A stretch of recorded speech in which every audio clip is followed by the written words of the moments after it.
Okay, we're live. Thank you very much. Majority Leader Dave Rivera. Today we're holding our Police Oversight Committee meeting. We're joined by members from the Buffalo Police Department, the Commissioner, Command Staff, the council members. We're also joined by members of the Police Advisory Committee, the two chairs, Aaron Carmen and Danielle Johnson.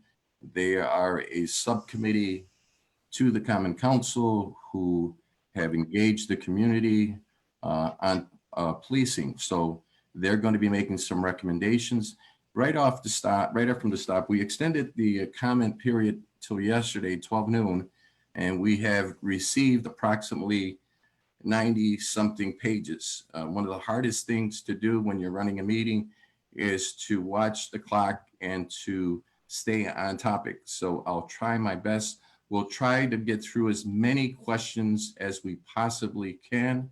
The ones we won't, that we don't get to, will be filed with the Common Council and provided to the Buffalo Police Department for comments. But we're going to do everything we possibly can since we extended the deadline for you to make comments.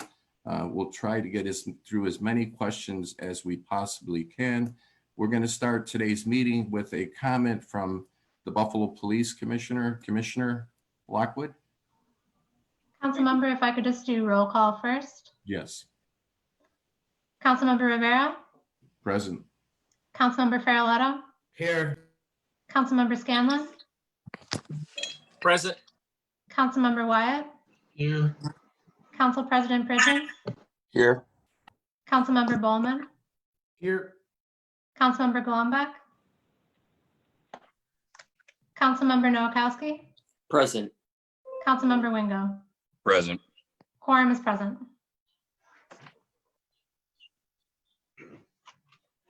Commissioner. Thank you, Councilmember Rivera, members of the Police Oversight Committee, and other members of the Common Council who are in attendance of this special meeting of this committee. My name is Byron Lockwood. I am the Commissioner of the Buffalo Police Department. I have served in the Buffalo Police Department in a number of different capacities over 36 years.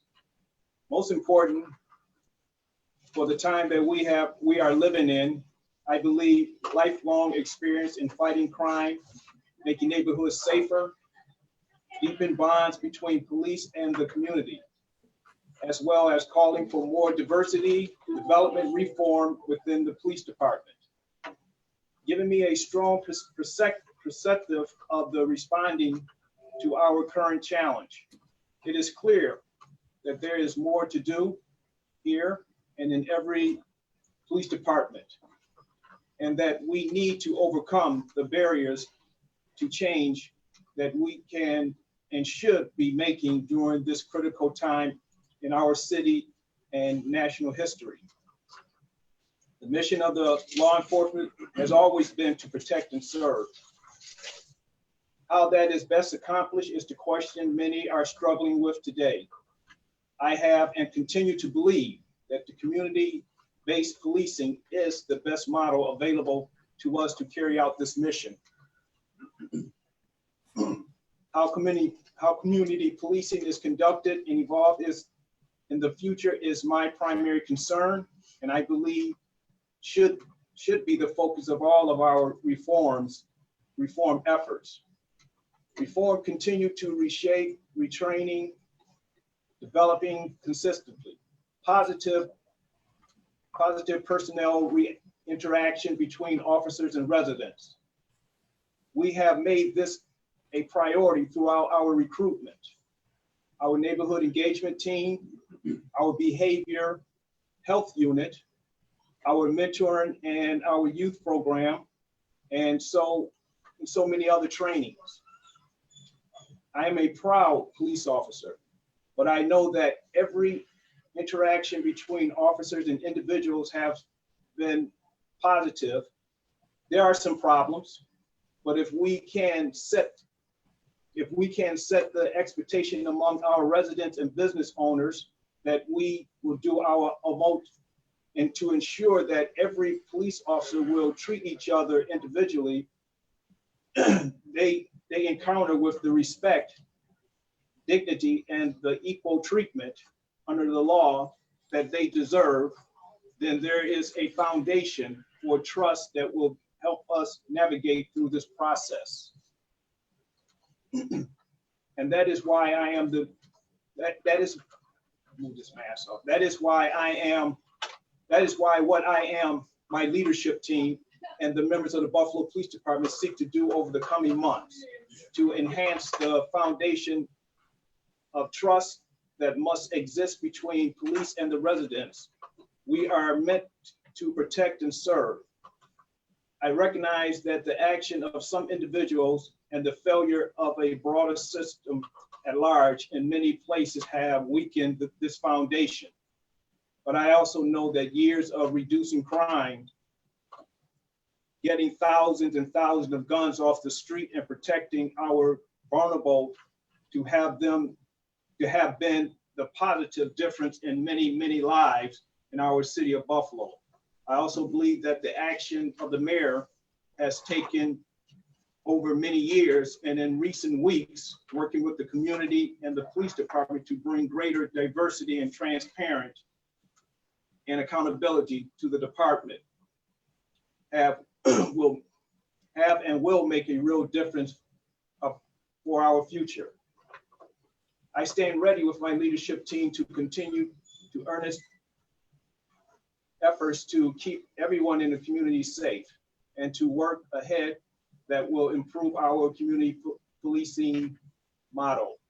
I have faith that our members will see the value, wisdom in pursuing this path and will all work to ensure that policing in Buffalo is about fairness, justice, safety, and service. All of our community's concerns need to be talked about with honesty and passion and a resolve to do better.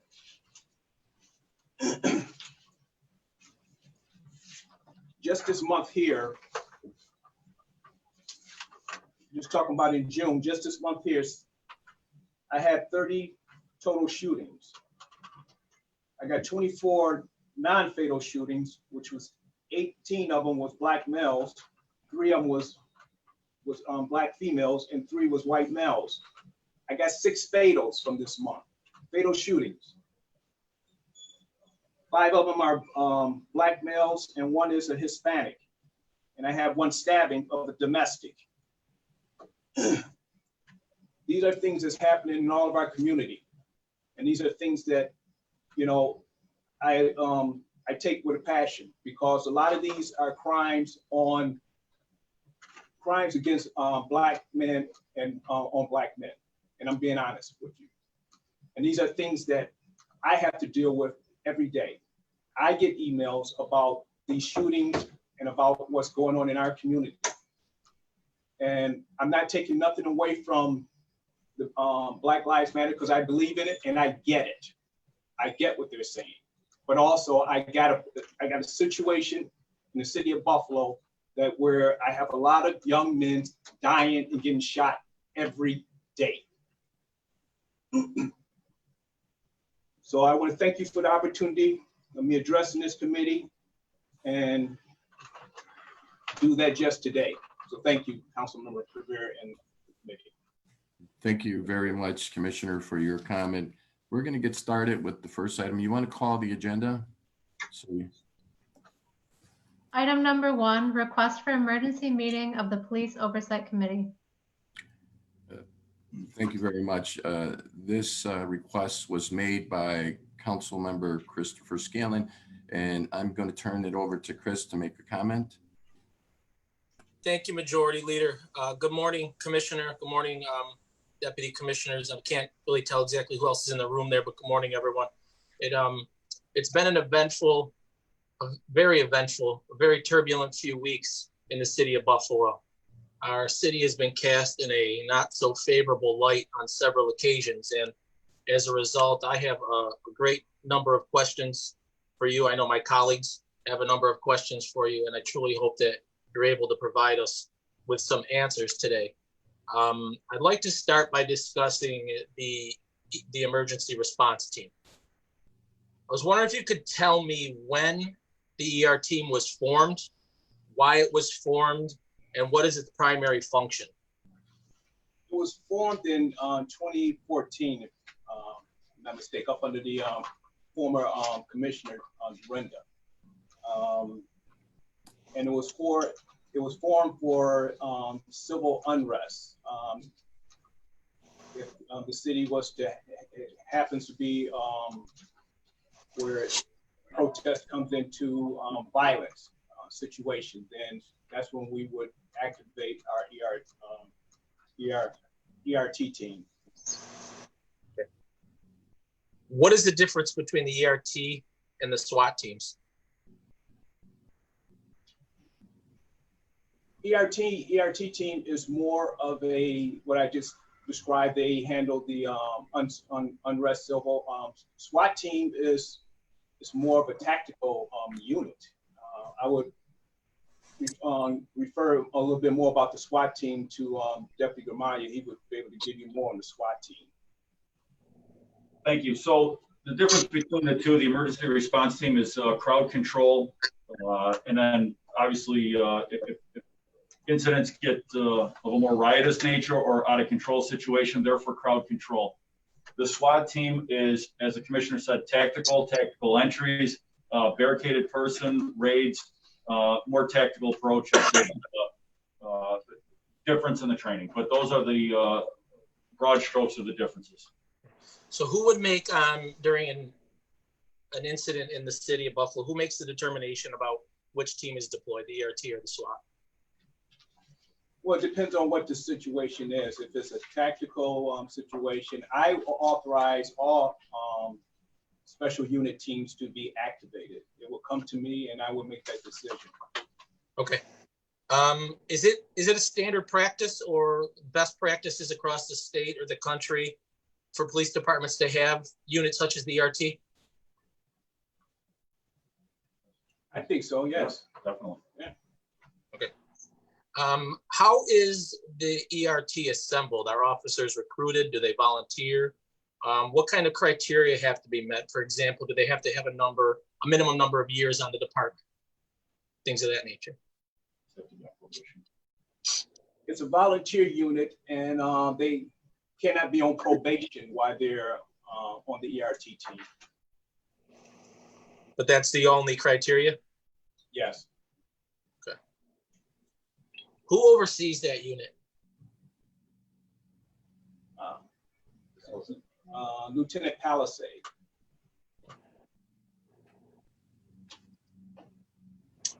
Is there a handbook or a written policy that lays out all the training, all the responsibilities of the officers that are part of that team?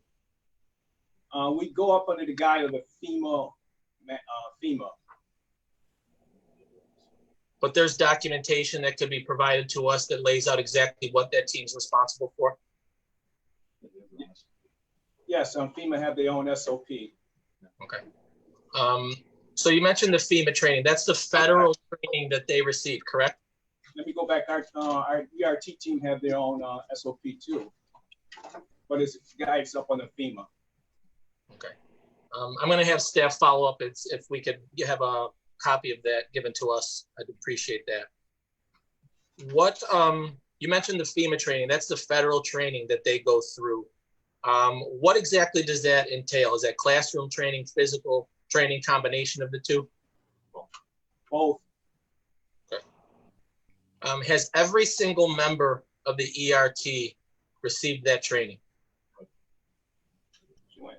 So they have, when the team was first created, FEMA came here and instructed the team as it existed at that time. The MOU between the PBA and the city is that they will receive FEMA approved training.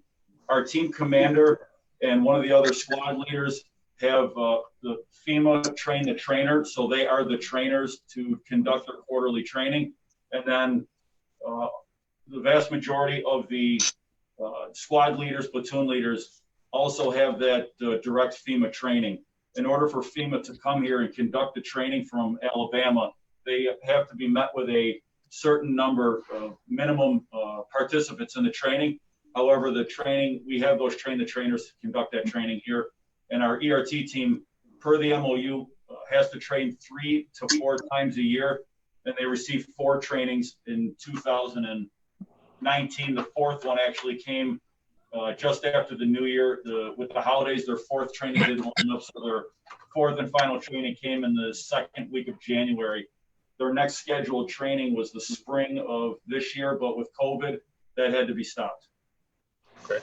Can you also, there's going to be a few things I'm looking for you guys to provide. Could you also provide the documentation of that training?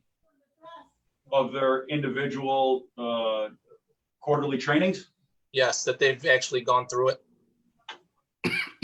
Yeah, we have all the documentation, and every training day comes with a training request, what they look to do on that training, and then it comes with a training report on what was conducted and who attended that training.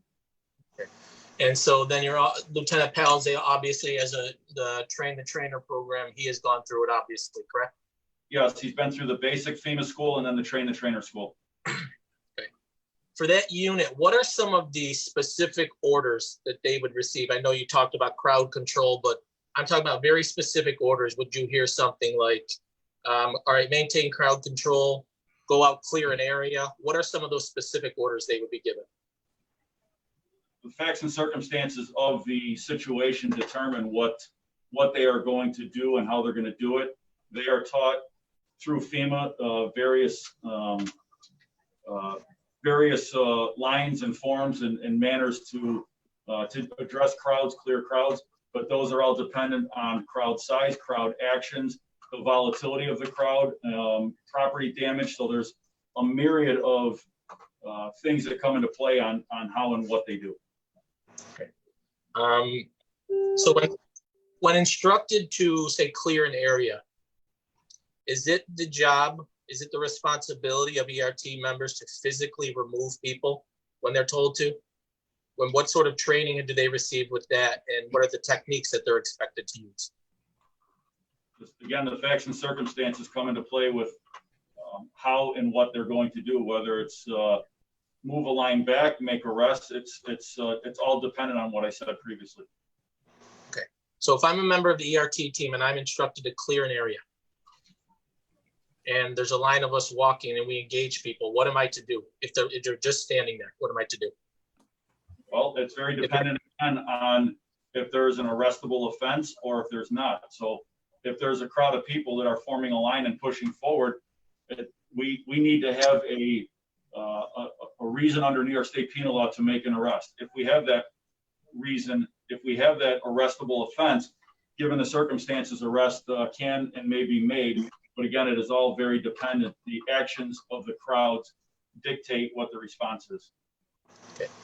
When the ERT is deployed, is there someone embedded within the unit that is giving verbal commands should things escalate, should situations change, or are they given an order and then basically rely upon their training once out there? Oh, there's a command structure. Okay. And what is that? How does that operate? Well, we use the incident command structure and we operate within the the unified command system. That's what we would normally do. And they get their instructions from the team. The team leader would convey instructions down to whoever is a platoon leader or responsible for the management of whichever unit is where. So everything goes up and down. Okay. On June 4th, we obviously had a highly publicized incident in Niagara Square involving the ERT.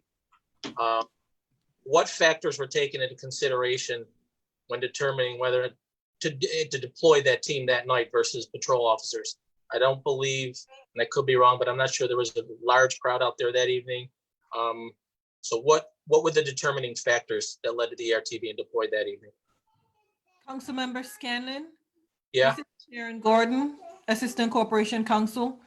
I would just suggest, if possible, that we try to stay away from questions that might come very close to anything that might be under investigation or might have future litigation. I know, and I'm not 100% sure that you're speaking about the particular incident that occurred back in May. But if you can, I guess, try be general and as possible and stay away from any question that might incite answers that might be presently under scrutiny for litigation purposes. Thank you. Okay, that's fine, and I can do that, but I called to this meeting because this council in the city of Buffalo deserves some answers on things that have taken place in the city of Buffalo the past few weeks. So I don't know if it's a matter of going into executive session or what, but I have some questions that I want answered. Assistant Corporation Counsel, John Hannibal. John Hannibal. John Hannibal. John Hannibal, go ahead. Thank you for having me on the floor. I think we can answer general questions about policy and procedures when you're talking about specific incidents that involve possibly threatened litigation, which the incidents on that day do. We would have to go into executive session to discuss specifics. If you want to talk about generally what procedures are, command structure, we can go there and have the police commissioner and his staff answer those. Okay. I have some very specific questions about June 4th that I'd like answered. Okay.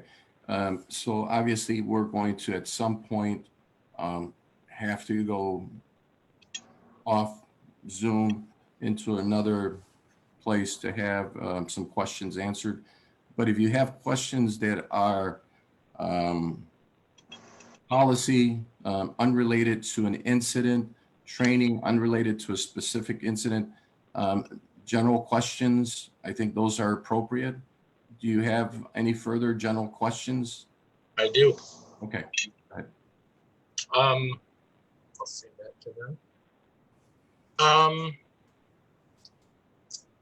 On the nights of May 30th and June 1st, when protesting turned violent, basically it turned into rioting, who within the police department those evenings is commanding the situation in real time, making decisions? Because I know obviously watching on TV, it seemed like chaos, but speaking to officers who worked on the ground that night, the way they explained it is that things seemed rudderless, that there was a lack of a sense of direction. I know we had officers being shot at when responding to calls. Officers told me who were working overtime were told to go home, despite things boiling over and boiling over again later in the night. I want to know why we weren't better prepared for those evenings. What training officers received prior to those evenings to help combat the issues that were going on that night or nights.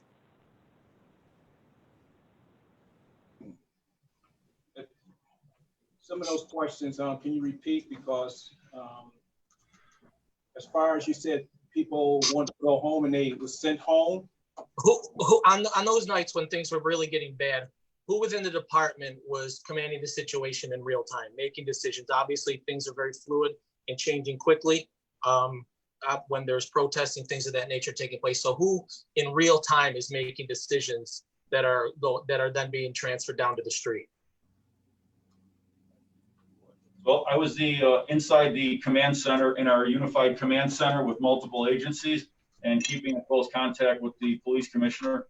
And those decisions and discussions were, as the incident command structure is, if we're trained, those decisions were made and laid out down through using that incident command structure and getting them out to teams. Okay, now obviously we talked about SWAT, we talked about ERT, but if you have regular uniform patrol officers out there in these incidents, what sort of training did they receive to be able to handle these situations? In the academy, our police officers receive a basic emergency response team training. When they come out of the academy, they get an additional 8 hours of emergency response team training directly when they get out of the academy from within our department. Prior to this, our ERT team at multiple districts delivered equipment, including helmet shields and riot batons, and also went back over basic operations of what they had already learned.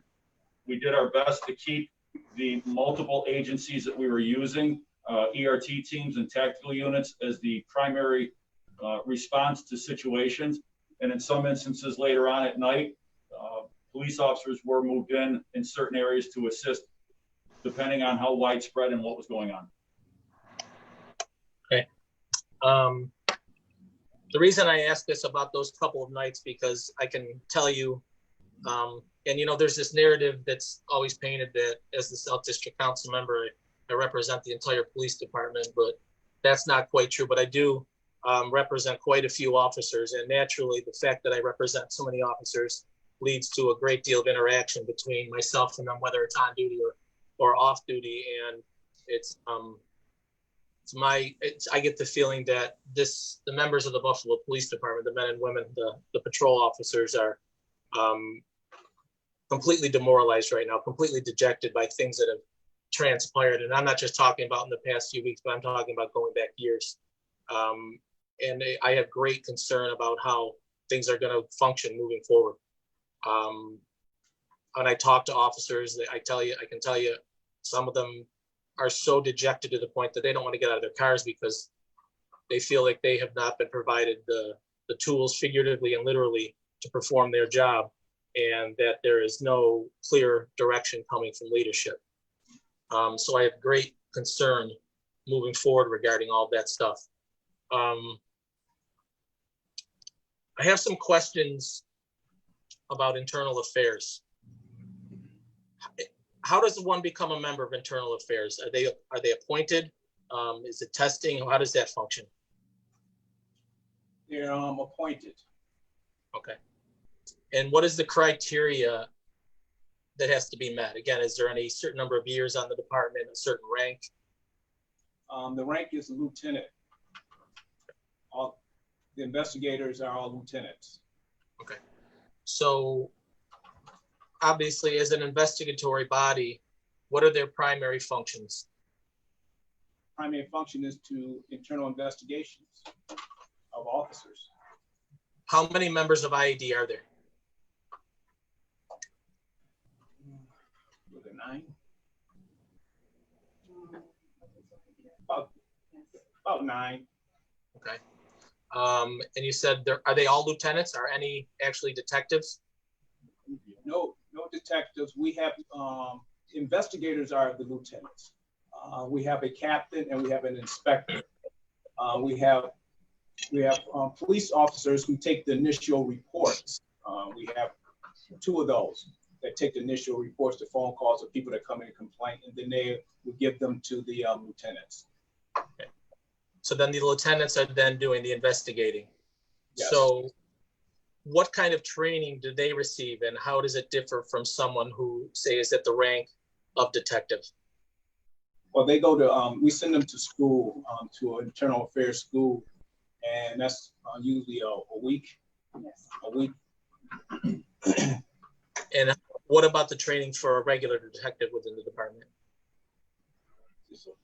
Or detective sergeant, or?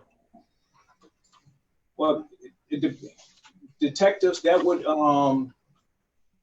it depends on how they're working, because that's an issue that we are having with the union as far as training goes.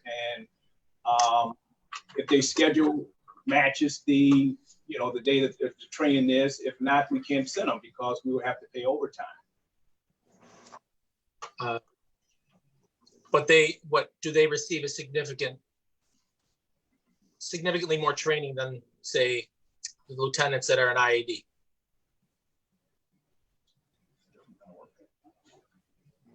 It's different. It would be different.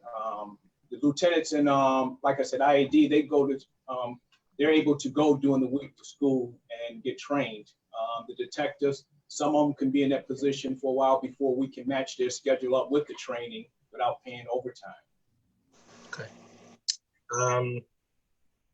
Let me ask this, and maybe this is internal affairs, maybe it's just a regular command structure of the department, but say an officer is giving an instruction or giving orders by a commanding or supervising officer, and they refuse to carry out those orders. So basically, we'll call it insubordination. What sort of discipline is there for that? Is there discipline for that?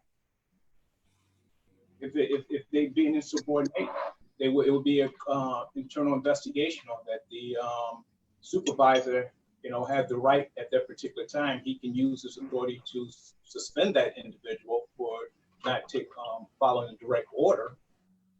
But it would eventually go into internal affairs still for investigation. And then that could, obviously, if they're could be suspended, it could lead to termination, correct? Depending on the severity of it. Well, it can lead to a reprimand to, all the way up to termination. Okay. And is there where is that laid out, that process? Is that in the contract? Is that? I would tell you that's been the past practice. I would believe it's in the contract, but it's been the practice since I've been a police officer. That's how internal affairs, that's how it would work. If you disobey and supervisor order, you would be brought up on charges. And it could be anywhere from a reprimand to an arbitrator going to an arbitrator and being recommended to be terminated by the arbitrator. If you have less than 18 months on the job, then the commissioner have the right to terminate you, and you wouldn't have to go to an arbitrator. But this isn't spelled out anywhere in black and white in print that you could provide us? Yeah, it's spelled out. Okay. I'm gonna have staff follow up with some material that I'd like to have based on a couple of different topics. So obviously I referenced insubordination and the possibility of suspension there. What sort of other thresholds are there? What is the threshold that you cross for suspension of an officer? Obviously, sometimes you hear officers being put on administrative leave with pay, suspended without pay. What is the threshold there? To me, at times, it seems like it's kind of arbitrary, that there's no kind of set disciplinary, I guess you can call it regiment for how it is actually handed out. So what's the threshold that you cross for suspension, administrative leave with pay, suspension without pay, and how does that escalate? Every case is different.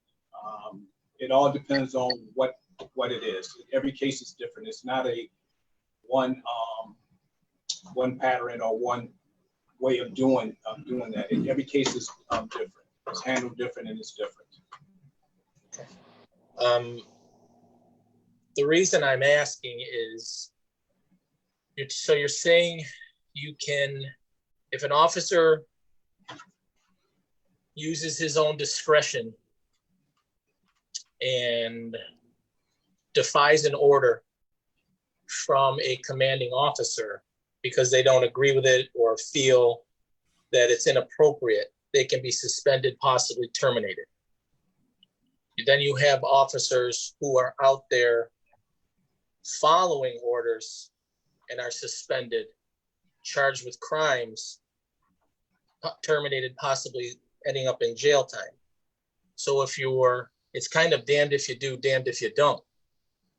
So you have officers possibly suspended and having a major impact on their family, or arrested and charged with crimes. How is it that officers are supposed to function if they can't use that discretion to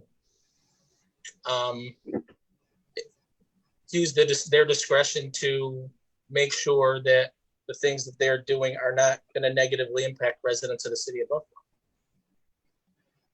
Councilmember, I would suggest officers to use your discretion, but there's many officers that's been on this job that has not been to internal affairs, that has not been brought up on charges, and goes through a whole career not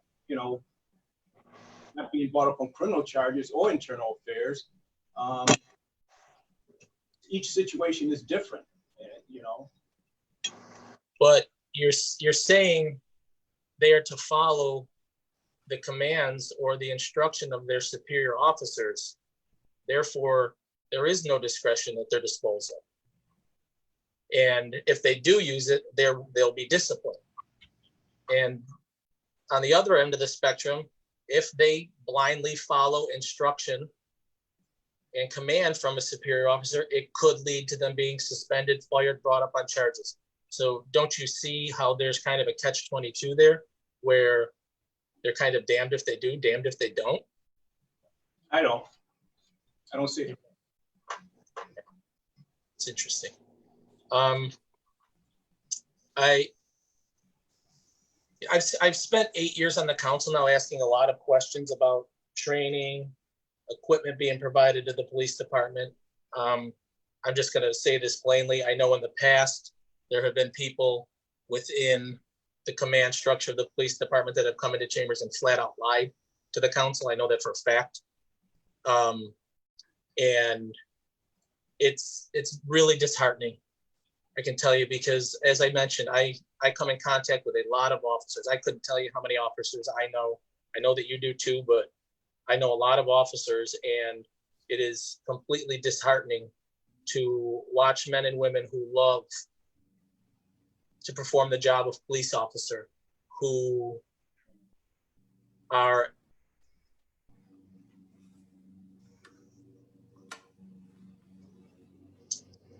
they think it's a privilege to be able to serve and protect the people of the city of Buffalo, completely dejected over things that have been taking place within the department for years now.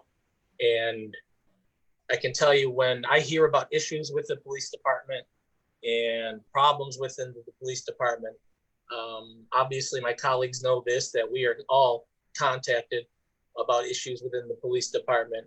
I firmly believe that the vast majority of these issues do not reside with the men and women who wear blue shirts within the department. Rather, some of them that wear white shirts and that have worn white shirts in the past and implemented policies that have impacted the ability of those officers to properly and adequately perform their jobs. So it's very disheartening as a resident, as an elected official and a legislator, to see the morale of the department at the level it is right now.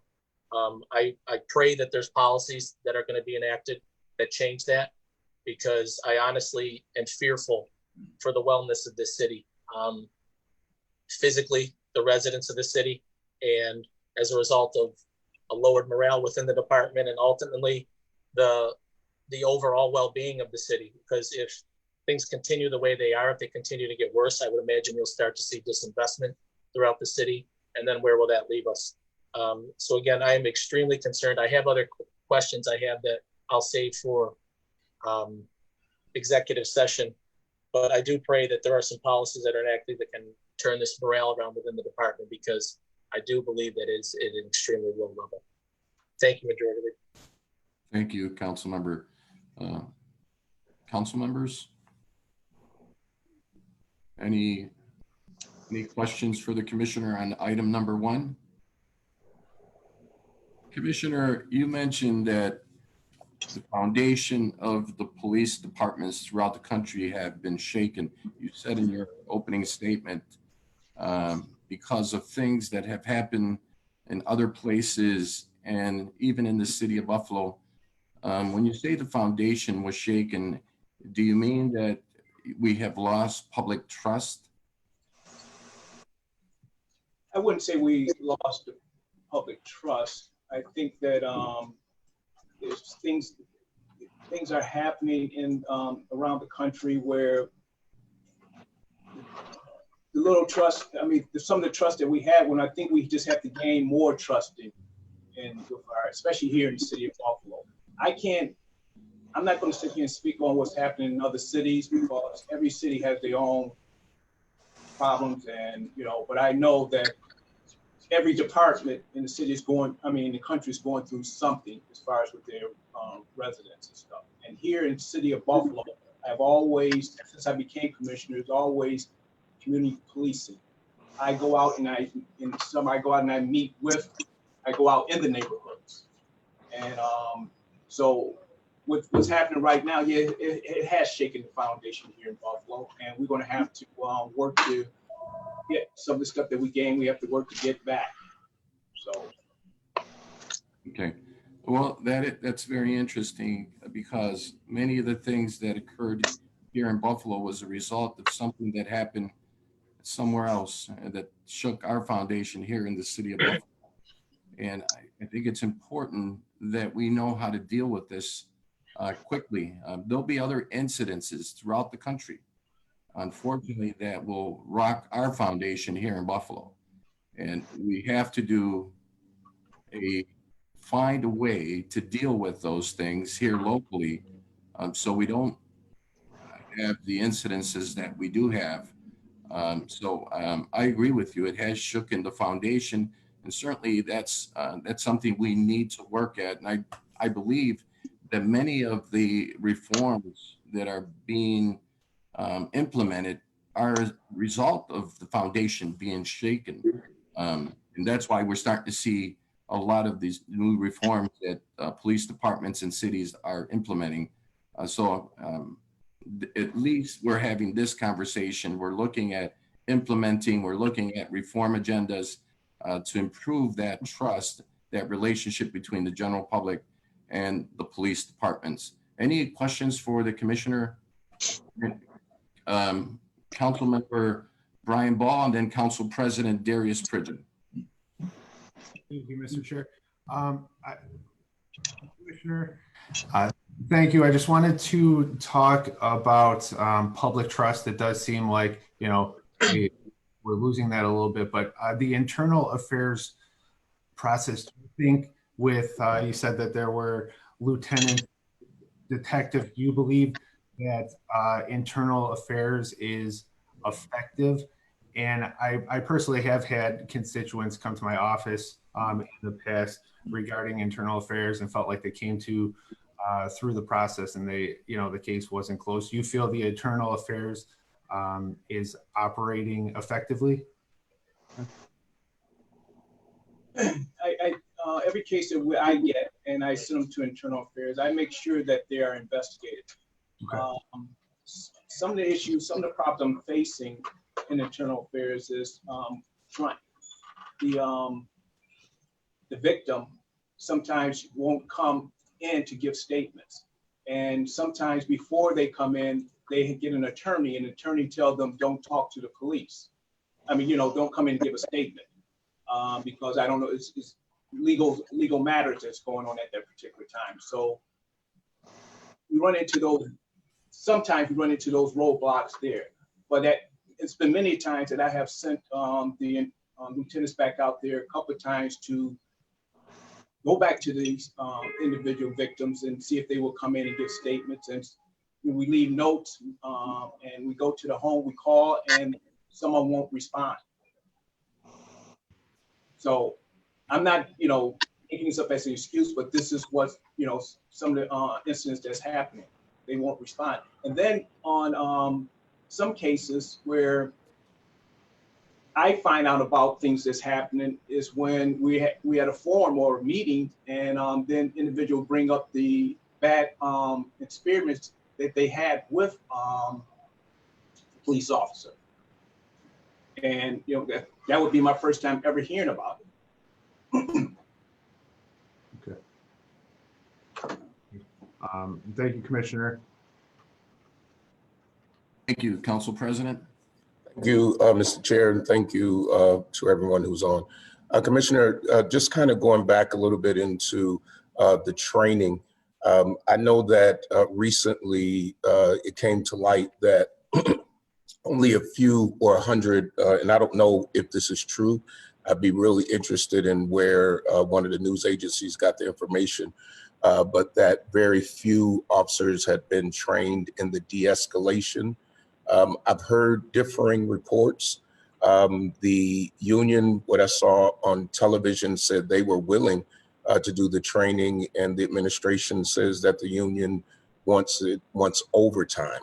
Can you clarify for us what is going on with training? Is the training occurring, number one? And then the certification, or I'm sorry, I think I'm using the wrong word, of the police department that we were told was in the works. Those would be my first two questions. I'll speak to that, Council President. Regarding training, officers have received de-escalation training in 2019, and We haven't done so much in 2020 as of yet. We just resumed training a couple of weeks ago due to COVID.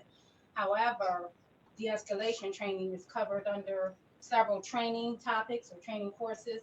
It's covered under the use of force. It's covered under Blue Courage. It's also covered under procedural justice. When officers receive any of those trainings, they also get de-escalation training. We sent our training instructors away to be trainers so that they can conduct de-escalation training to our officers in the city of Buffalo. Thank you for that response. So the information, because I don't think that was answered when it was asked in that way, the information that was given that only 100 officers had been trained in the de-escalation is incorrect? I believe that was the crisis intervention training, and that was roughly 120 some odd officers who have been trained across the city. Okay, training. So every year, I'm sorry, and thank you. And the second question I know I just utilized the wrong word. I said certification, but it was for the department. What word am I searching for? Accreditation? Accreditation. Has that occurred yet? Yes, it occurred last year in April. And how often do we have to be reviewed in order to keep that accreditation? Usually within 5 years. DCJS, Department of Criminal Justice Services, has just made a change as to how that's going to be done with respect to COVID. They can come out anywhere in the next 2 years. We've been accredited for a little over a year, so they can come out in another 2 years, 2 to 5 years to evaluate us for accreditation. Thank you. And with that accreditation, are there policies that are suggested from the accrediting agency? Yes, when they initially came out, they made suggestions, and we have corrected some of those recommendations and still are working on them. And if they come out again, they will make recommendations, and we have the responsibility to correct those. So my final question is on those suggestions that were made by the accrediting agency, which ones have we not done yet? And I know this is top of your head. I would understand if you don't know, but if you do, can you share that? I think when they initially came out, they made recommendations regarding our motorcycle unit, for example, in traffic. And we made whatever recommendations, or bicycle unit, we made the necessary changes in order to receive the accreditation. But nothing around, for instance, policies, use of force policies, or anything like that? No. Okay, thank you, Mr. Chair.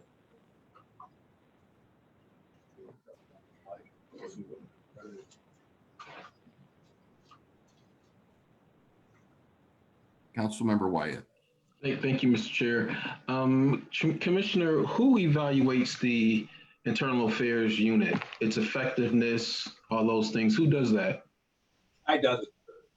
You do it? Do you do a oral? Do you do a written? How do you do it?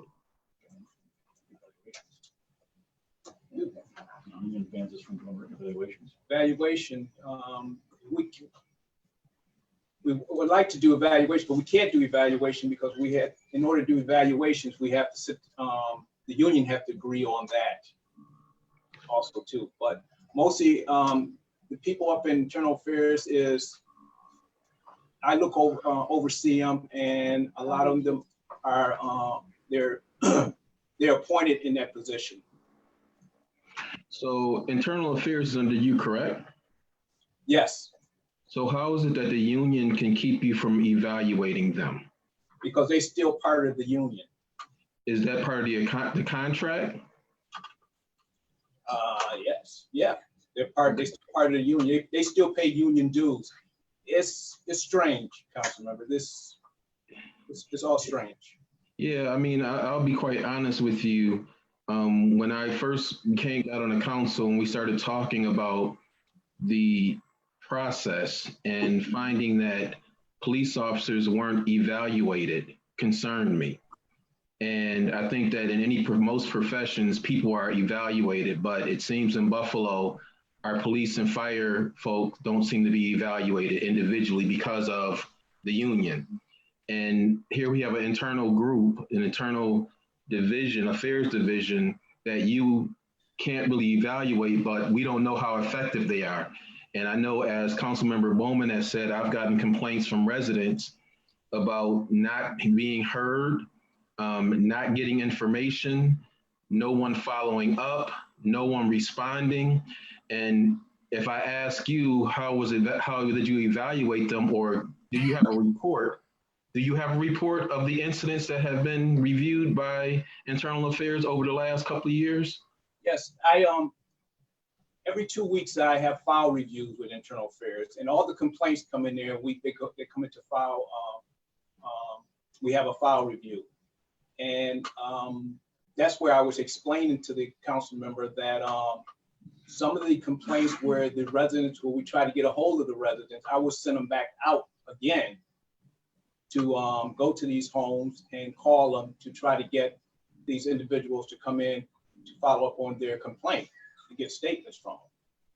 So I do file review with them, but as far as the evaluation, we don't do that. Now for accreditation, it was waived so we can do get our accreditation, but after that, when it comes back up again, I don't know if the union is going to agree to the evaluation.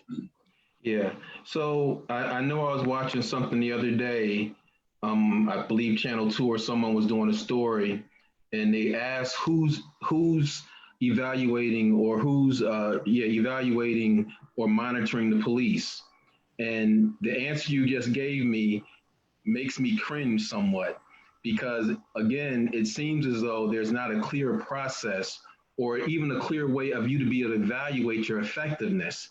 So when the residents complain to us about the ineffectiveness of your internal affairs unit, what do? We say, oh, the union won't allow us to? I mean, that's not a good answer. And I think that's, again, part of the problem that people across the country, and I understand what you were saying, this is just Buffalo, but across the country have lost faith and trust in a process that in many ways is mired in so many levels, it's difficult to get an answer, a clear answer. And I think, again, it goes back into, in my opinion, that if you have people who cannot be evaluated effectively, if you can't give them constructive criticism, if you can't effectively make certain that everybody's getting the same information or the same training or same evaluation, it's hard to really hit their mark. You know, I've worked in organizations where, and unfortunately, it's been government organizations where everyone gets the same raise. There's no differentiation from one who is a great employee or a good employee or average employee or a not so good employee. Everyone gets the same raise. So I think there is an inherent problem with not being able to evaluate people, because as we know that everybody's not the same. We know that there are some officers who are exceptional, some officers who are good, some officers who are not so good. But all those officers get put in the same pool. And some of them, unfortunately, get the broad brush of, in some cases, like the incident with George Floyd, bad police. And that's unfortunate. And I think the accreditation process, again, to me, I don't know how effective it can be when you tell me that I have individuals on a police force, which is probably most important in our world, that held, unfortunately, life and death in their hands in decision-making. And the accreditation process is what? What are they evaluating? We know we have some flaws, especially as you explain this internal affairs process, but you got accredited. So again, when people talk about the system and how the system is broken, I think this is a clear example of a broken system.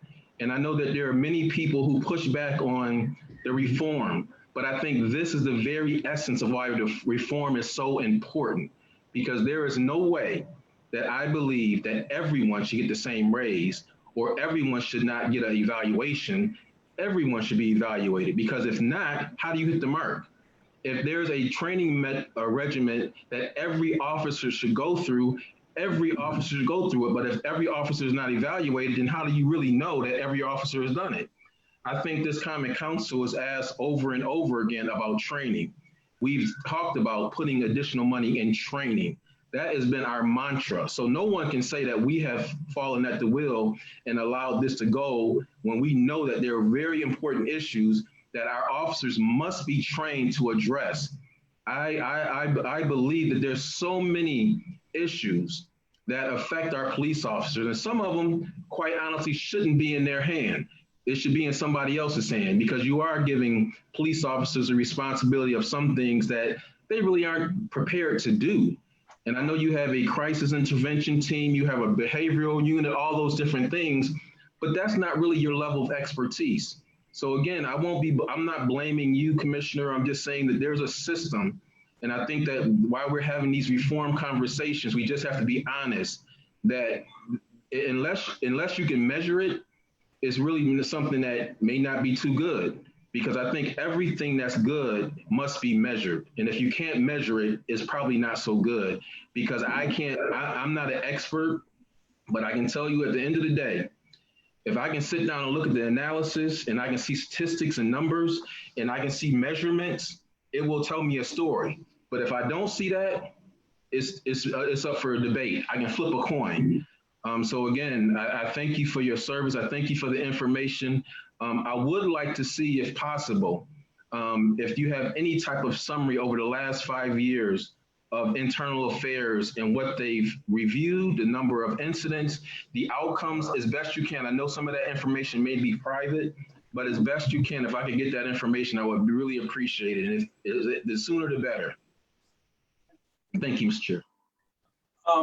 May I respond to that real quick? Sure, go ahead. It's just really a simple word right here, collective bargaining agreement. Everything that you said was good, but everything boils down to the collective bargaining agreement. That's what it boils down to. Thank you, Commissioner. Commissioner, while we're on the bargaining agreement, what is it that the union would like in order to get the evaluations? I mean, what's the holdup? Why? Hello? Yeah, go ahead, Karen. Go ahead. Oh, I'm sorry. Well, I think CM Rivera knows exactly what I'm getting at. Let me go back and rephrase it. Specifics, because right now, currently, we are on the negotiation with the union, so you just want to avoid questions. All right. Thank you very much. So I'll just avoid a direct question and just make a comment then. In terms of, I'm going to ask you to answer this because you're currently bargaining. But I think evaluation is very important to be able to measure performance, to be able to gauge it, to see who's performing. Because I honestly believe there are a lot of people performing way beyond what we expect. And I think we should know that. And those that aren't performing, we're not saying, hey, what can we do to help you? We're not here to kick you. We're not here to say, look at what do you need? Is it training? Is it resources?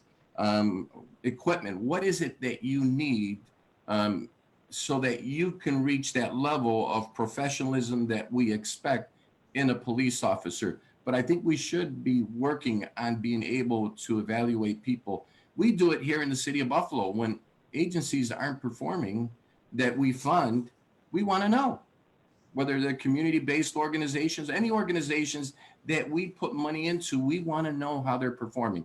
And I think we should have the same expectation that other industries have in terms of being able to evaluate their personnel. And this is not to say that they're doing a bad job, because I believe that many of them are doing great work. But I agree with some of the council members. We need to look at that and make that part of a policy within the Buffalo Police Department. Any other questions from the council member, council president? And thank you, Mr. Chair. This is a very interesting direction. I do agree with my colleague, Councilmember Wyatt, about the needs for measurement. I know, and I will not ask anything so that Karen doesn't have to come on about the bargaining going on now. But what is quite interesting is at this time of the talk of police reform and changing policies, I just believe that once the agreement comes to the council, that we have to be very clear, and we should be very clear right now, that unless the contract and I won't get in specifics of right now of what you all are talking about, but there's some issues that need to be a part of the contract when we're talking about police reform. And I would just hope that those who are in the room talking over the contract, that they would be very clear of what that direction is, because what was okay may have been okay a month ago, 2 months ago, is not okay right now in certain instances. And I agree with the evaluations, with things like drug testing. You know, if you can arrest me for drugs, then you shouldn't be on drugs yourself. And as Councilmember Wyatt said, there's just no measurement. And I think if we're really talking about real police reform, policing, and going to a model, a different type of model, that this may be an opportune time to do it when we talk about this contract. And so what, you know, I think somewhere along the line, it needs to be very clear what that what is expected, so that there is real reform. Because, you know, we have for instance, and it came up the other day, a commission on human rights. Is that commission active doing any investigations that you know, Commissioner? Are there a lot of people coming through that area? I haven't, no, not recently. And so I know they have subpoena power, and some of my colleagues have said, well, we don't want to add something but I'm not sure. And we're going to be asking them for the report that they are to give to the council by charter. But I think I'm really concerned now in hearing these conversations, but I'm encouraged that we are in negotiations. But I hope those negotiations are looking at real reform that would not only protect citizens, but that would protect our officers, especially those who are out there doing the job the right way. So that was I just wanted to be clear, because I know we'll get a contract and it'll be like, well, we spent these years in negotiating the contract, but if the contract is not reflective in some ways of what we are hearing, not just in Buffalo, but across the country, if not the world, on how we do this differently, I think that it's going to be a tough contract to get through the council if something does not change, like real change. And that's more than just dollars and cents and what people get paid in their health care. This has to be real. Thank you, Mr. Chair. Council, I want to just answer one thing with Council President. Council President, we do have drug testing. There's been drug testing in the police department for over 15 years. And that happens, is that, I'm glad you said that, Commissioner, because then there is a misinformation out there about that. And so that's not in the contract against that, that's allowed? Yes. And is that random, or is that when there's an incident? Random drug testing. Thank you, sir. I appreciate your response. Councilmember Wyatt. Hey, thank you again, Mr. Chair. Just wanted to say and thank Council President for his comments. Last night I was listening to a town hall with the NAACP, and they had 4 state attorney generals, and each one of them made reference to reform and drastic reform, not just a little tweaking. And they talked about the police investigating themselves, and each one said the police should not be investigating misconduct. They should not be investigating themselves. So for me, that's a clear indication that our state attorney generals, as well as our legislature, are moving that pendulum to be in line with what I think many people, and even for me, thinks is wise. You can't police yourself. It's very difficult. And I know some of my colleagues have concerns about what I've proposed as far as a citizens review board and about getting radical people on there. And I think people have the same concern about how you hire police officers. You may not get the right one, you might get a bad apple. But I think people, again, who have like minds, who are about justice and equality, are not looking to have a panel of bad people or people who are anti-police. We want people who are level-headed, who have the best interest of the city of Buffalo and our officers. But I think that's the path that we're going to be going down, because I think that, again, across the country, they are asking for independence and they're asking for community involvement. And I give Commissioner Lockwood a great deal of respect because I've seen him out in the community. I can't say I've seen a lot of commissioners out there, so I'll give you credit. I think we have a leg up as far as that goes, but I think the community is asking for much more. I think we can give them much more because I think that you said you're hamstrung in a lot of ways, and the community feels like they're not heard in a lot of ways. So I think, again, we can come together and come to some agreements that are effective, that are efficient, and that are fair to make sure that this reform looks like we want it to. I think we have one shot at this. And I think to have people at the table to have these open and honest conversations is the best way to do it. You've shared some things that I think that some of us didn't hear. I think there are community people that feel like they're not heard, but they have been heard. And I think there's council members that care very much about how we come together to make great reform. I'm not concerned so much about being a model for the country. I'm really concerned about being a model for the city of Buffalo, because we know there's some concerns for residents about Buffalo being a racist city, and we got to get that on the table. So, no, people don't talk about that. We want to always look at ourselves as a city of good neighbors, but there are some people that say we're the city of racist people. And I think having those honest conversations lends itself to us really looking in the mirror and saying what things are impediments to us having a great city. What things are impediments to having us being at that great American city. And I think that if we can do that, and we can do it open and honest, like we're doing right now, I know we can be successful. So I'm encouraged by these conversations, and I look forward to the rest of the folks who are coming forward to talk and speak their hearts about what we can do and how we can improve. But I think this is a great first step, and I appreciate you all coming and answering the questions and not ducking them. You just don't know how much that means to me. I really thought we were going to have a skeleton of one person from the police department, but to me, you all being here and answering the questions speaks volumes. And I think the community should be very confident that we are going down the right path, because you didn't run, you didn't hide, you didn't just send one person, you are here. And again, I want to thank you and appreciate you for doing that. Thank you, Mr. Chair. Thank you.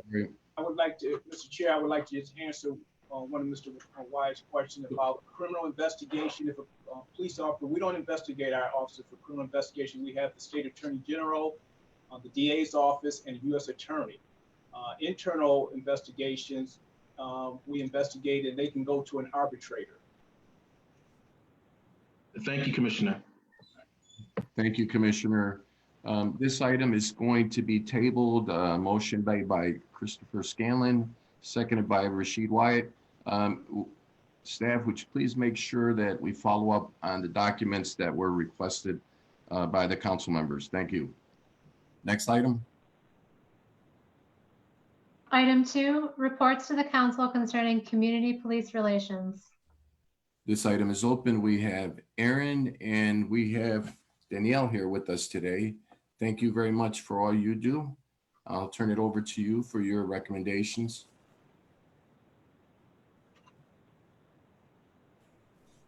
You're muted. Good morning. Okay, good morning. Or good afternoon, I should say. So Aaron and I appreciate the chance to be able to come and share our recommendations with council and with the Buffalo Police Department, and really kind of get into some of the things that we've been that we highly recommend. So since the inception of our Police Advisory Board in 2017, one of our priorities has been listening to and connecting with community. And we have held community meetings. We have listened to, heard from residents. We most recently had a town hall through Zoom. And consistently, some of the things that have been shared and said by community members have related to abuse of power by the Buffalo Police Department, a culture of silence, mental health concerns, folks who are dealing with mental health concerns who are often criminalized and who are booked and taken down to the holding center instead of services being granted. And brutality. There have been several folks who have come to our community meetings, some of which have been captured on video. And one of the reasons why we were so intentional about connecting with community and hearing their voices is to make sure that the policies and the recommendations that we put forth reflect what they have gone through. And because of that, and after having heard the voices of the community for the past 3 years, it is really, really critically important that we think about and reform this concept of accountability. And our police advisory board is recommending and calling for a two-prong approach to police oversight. And this is not something that is just coming from our police advisory board, but these are recommendations that have come from community as well, and community agencies and community groups. We are recommending the creation of a more formalized and expanded version of the police advisory board to ensure greater independence and expansion of duties and powers to more effectively evaluate and approve Buffalo Police Department policy. The new Buffalo Police Advisory Board will have the ability to request documents and recommend candidates for police commissioner to the mayor. Also review and recommend changes to the Buffalo Police Department budget, and propose, approve, and reject Buffalo Police Department policies. The Buffalo Police Advisory Board also endorses the incorporation of council removal power for just cause. And so essentially by ensuring greater accountability for police department policy reform is really necessary to supplement the independent investigatory work in order to impact ongoing improvement of systemic functioning. Studies have shown in cities like New York City, the oversight is less effective than it would be if the existing oversight body held oversight and reform abilities related to policy. So just to bring this all back home, it is really critically important for the things that we have heard from community and that we anticipate to continue hearing from community, for there to be an independent entity to be able to investigate those things. Aaron?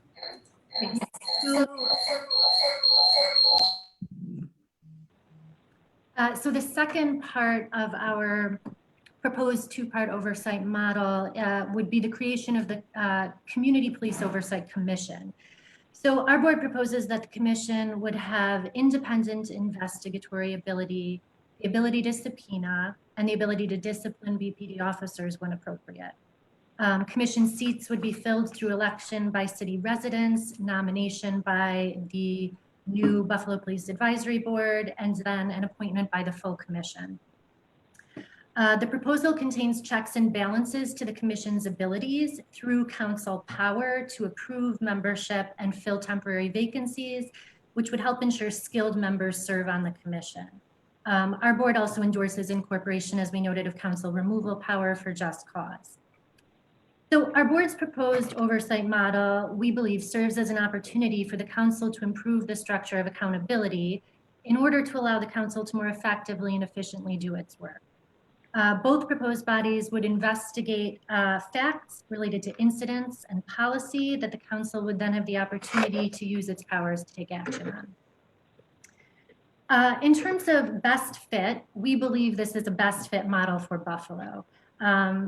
The current Police Advisory Board was created by your body, and the council worked collaboratively with external community leaders and groups to identify board members who were qualified to conduct policy research, community engagement, and make recommendations.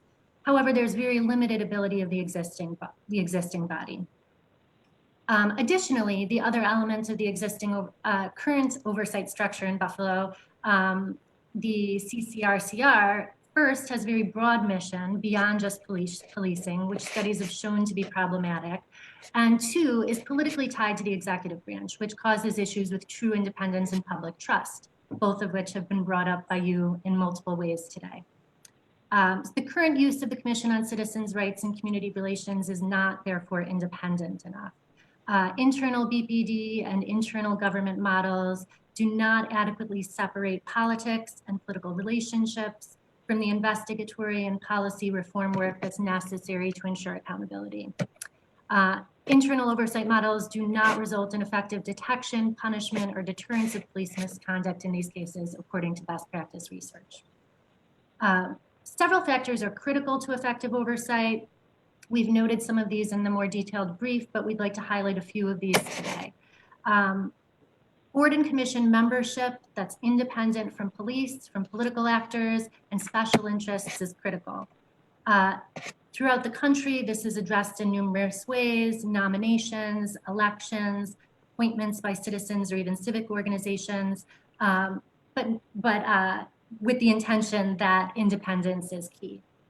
Adequate ability is an additional factor that's crucial. Access to records is critical. Access to department and administration and staff for influence over reforms, and the ability to subpoena documents and testimony. An additional factor that's important for consideration is budgetary. So external investigative oversight requires adequate funding and resources to function effectively. And it's important that funding be secure, meaning through a percentage of the police budget in order to ensure true independence and ongoing effectiveness. This does not necessarily have to mean coming up with new money, which would be an important question, but rather shifting money from the existing police budget to other preventive measures around oversight. And this has been done, again, throughout the country in several models. The question of qualification of membership has come up, and we believe that the board members should be both independent and qualified. The investigatory body should have qualified and independent members with skill sets necessary to conduct investigatory work, and then the council would have the power to confirm members or reject with just cause. Members of both bodies should have access to ongoing trainings through the National Association of Civilian Oversight of Law Enforcement to ensure ongoing qualifications and ongoing development from an improvement perspective. We are also calling for the reform of the BPD use of force policy, and we'd like to talk to you about a few of those pieces. So there are several factors that we believe need to be reformed in terms of the use of force policy. The first is amendment to the de-escalation requirement. First, within that, we believe there needs to be a more expansive and explicit definition of the term objectively reasonable. Seattle offers an example of a clearer, more usable definition, and that definition is necessary to guide officers regarding when use of force is permissible. From there, we believe that de-escalation should be very clearly made a priority over use of force.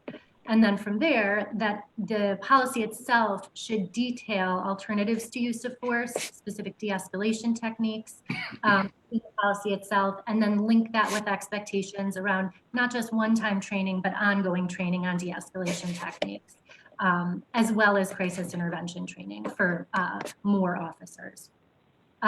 We also believe that it would be necessary to track data connected with this. So tracking data regarding alternatives to use of force and not just when use of force is used or when force is used, so that the department can assess and evaluate officer training needs on an ongoing basis. We also believe that in regards to the use of de-escalation techniques and specifically crisis intervention training tactics, that referrals to resources should be tracked as well.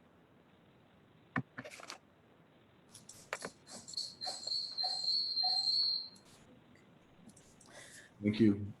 Additionally, we recommend requirement that training on critical thinking and connected with this determinations of how force, objectively reasonable decision-making and alternatives to use this force are outrightly are outlined. And although the Buffalo Police Department policy addresses the need to critically think before using force, this policy doesn't outline and address, at least on in the policy that we have read, it doesn't address how officers are properly trained on how to use critical thinking skills in the context of policing. So if in the policy, it recommends that critical thinking is a requirement before using force, is there training on how to actually utilize those skills and call upon them in the 3 to 5 seconds that sometimes can lead to life and death for citizens and for folks who are affected by this force. We also recommend create a warning before shooting requirement.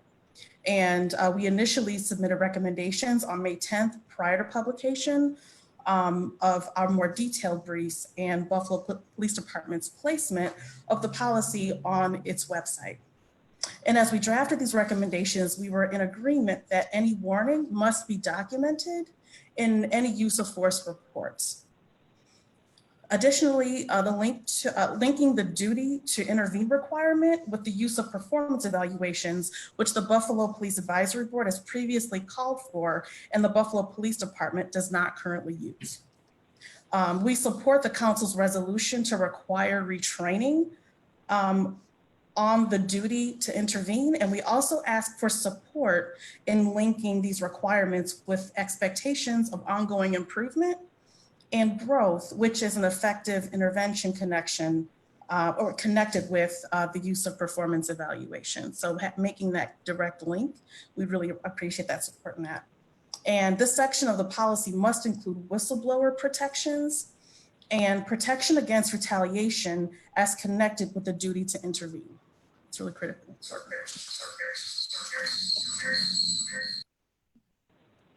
So the last piece in terms of our use of force policy recommendations is for expansion upon existing BPD internal reporting mechanisms to require more comprehensive data collection, evaluation requirements, and increased and routine reporting requirements for the purposes of, again, increased transparency, accountability, and continuous quality improvement.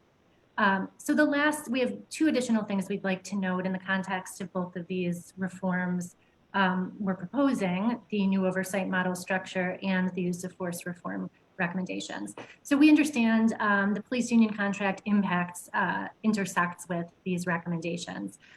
So we have 2 asks for the Common Council in regards to this. We ask first that the council ask for a briefing from the city on current union contract arbitration. And second, that no contract be ratified by the council without inclusion of the following things necessary for the above recommendations that we've discussed, the prior recommendations we've discussed, to be adopted and effective. So first, Article 12, Section 207 to 209 of the contract, which covers officer discipline. And second, Article 22, which covers the officer's Bill of Rights. Both must be revised in the contract to include new discipline capacities and allowances for who makes these decisions in order to incorporate, again, a new oversight model structure and these use of force policy revisions. We understand these negotiations are complicated. The contract is still in negotiation. As we understand it, moving to arbitration. And so there's still an opportunity here and the council can play a role in that. And so we're asking for these 2 things to be considered as well. Thank you.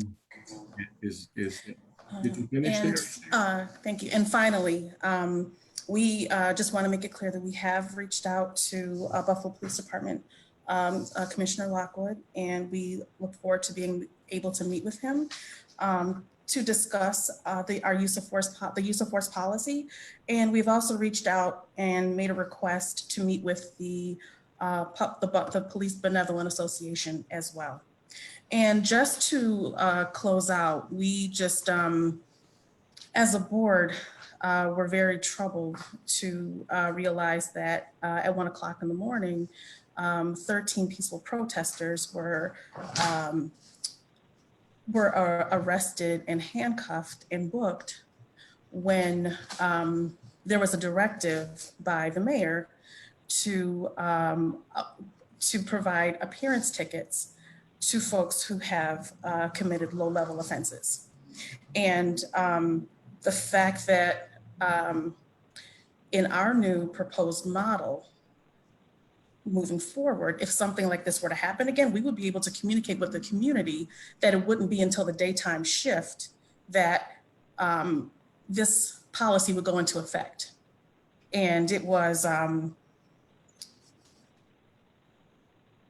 to have the expectation that an appearance ticket would be granted and to then be handcuffed and booked in the middle of the night is something that I don't think sits well with many of us. So, so we thank you for the chance to be able to speak. Thank you very much. Have you provided the commissioner with the recommendations that you brought out today? So we are happy to do that. We have not yet. We've made these public prior to this meeting. And we provided them to you for public comment as well. As Danny said, we a little over a week ago contacted the commissioner to request a meeting. And so we would absolutely love the opportunity to sit down and provide these directly and discuss them in detail. Yes, I would. I'm sorry. Additionally, we've also reached out, I believe, as Danny noted as well, to the PBA for an opportunity to discuss this, all of these pieces as well, and how it fits into their work. Thank you very much. Commissioner, you don't have the documents in front of you, and there are a number of requests that they'd like to see implemented. So I don't know if you're willing to talk on any of the requests that were made. No. No? Okay. Yeah, I would recommend that in the future, if you're going to submit something to the Common Council and the commissioner is going to be present and his command staff, that they be provided with the same information so they can speak on it. I'm sorry, we should have made that clear, so we'll own this one. Thank you very much for all the workshops and the community forums that you have done. And Commissioner will provide you with the documentation. At some point, we'll table this item. We'll come back to this item. Mr. Chair. Council member or Council President. Yes, thank you, Mr. Chair, and thank you to the advisory board. All of those, the 5 recommendations, I believe, well, 3 recommendations, no, there are 5, were approved in the last council meeting. And we sent the remainder to this committee. So this has already been before the council, and a copy of the resolution was to be forwarded to the administration, the police commissioner, and to the BPA. So this is already in motion. So I want to be clear that although now the recommendation of the type of investigatory body is being discussed now, and there are several proposals before us, including one from Councilmember Wyatt and others that will be before us. However, what I think is low-hanging fruit has already been adopted by this council, and that is the de-escalation. I believe there's 5 of them: the warning before shooting requirement, requiring officers present to intervene, mandating a comprehensive report of officers' actions, and there was discussion on the ban on chokeholds that was already announced. So there are some of these items before us in the next, so I won't talk on it in the next one because it just piggybacks on what Dr. Johnson has already presented, plus other items. But there is a question that I have so that the commissioner may be able to answer it concerning what Dr. Johnson just brought up. And when our appearance tickets supposed to be given, and was that a different circumstance? And if you could answer it, because I don't know about pending litigation, so I'll accept the general answer. They were given appearance tickets. Not at the scene, but they were all given appearance tickets, and they were released within, most of them was released within an hour or so of the appearance tickets. So when an appearance ticket is given, is it necessary? What would prompt there to need to be handcuffs put on if an appearance ticket is going to be issued? Well, from obstruction and resisting is one reason you will put handcuffs on someone. I wasn't there, but from the reports I read, it was the charges of obstruction was on there. So you would, I would personally, I would put cuffs as a person being obstructive and resisting me. Yes. Okay, so all of those folks, just to answer the advisory boards, what was just brought forth, everyone the other day was given an appearance ticket. No one was actually taken into lockup.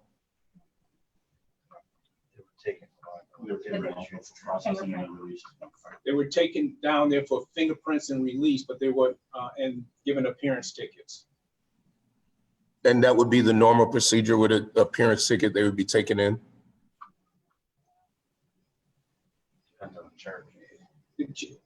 All of it depends on what charge it is, Council President. You know, some you can give on the street. The new order, general order is you can give them certain ones on the street. I don't have the whole list in front of me, and but some of them you would have to take down to central booking and process it.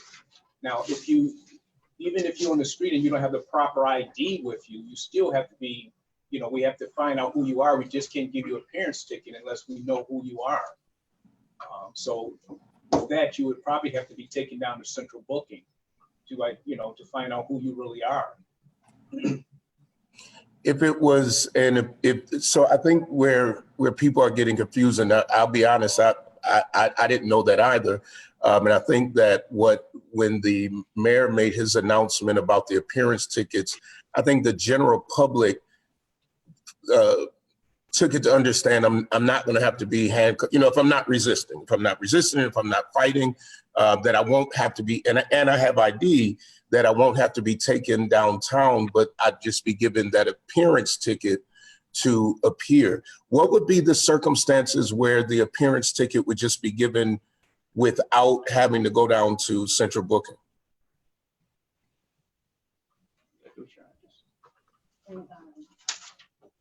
Misdemeanor, anything. E-felony or below. You know, where's non-violence? Non-sexual. Now, except for if it's sexual, then you would be taken downtown, or domestic. Or if you have warrants on you too, you would be taken downtown. So in a general scenario, again, not trying to go to anything that may be litigation, that we may be in litigation, but let's just take, for instance, I sleep in Delaware Park. And I'm approached by an officer.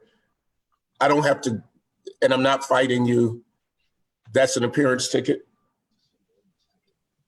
That would be a city ordinance. You give a city ordinance. The park is closed, and you sleeping in the park. That would be more of a city ordinance there. But would they be given an appearance ticket or just moved on? It's more like a parking ticket. So the persons who, and yeah, I'm going into specifics, so I'm trying, when you tell me about obstruction, what does that mean?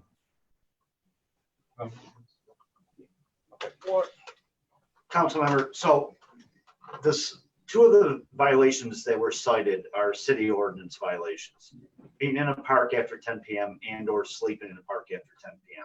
The criminal piece of that, which is a criminal charge, is the obstruction. So if an officer comes into the park and decides that you're not supposed to be here because it's past 10 p.m. or you're actively attempting to sleep in the park, the officer has the right to issue a city ordinance summons, hand it to the person who then leaves the park.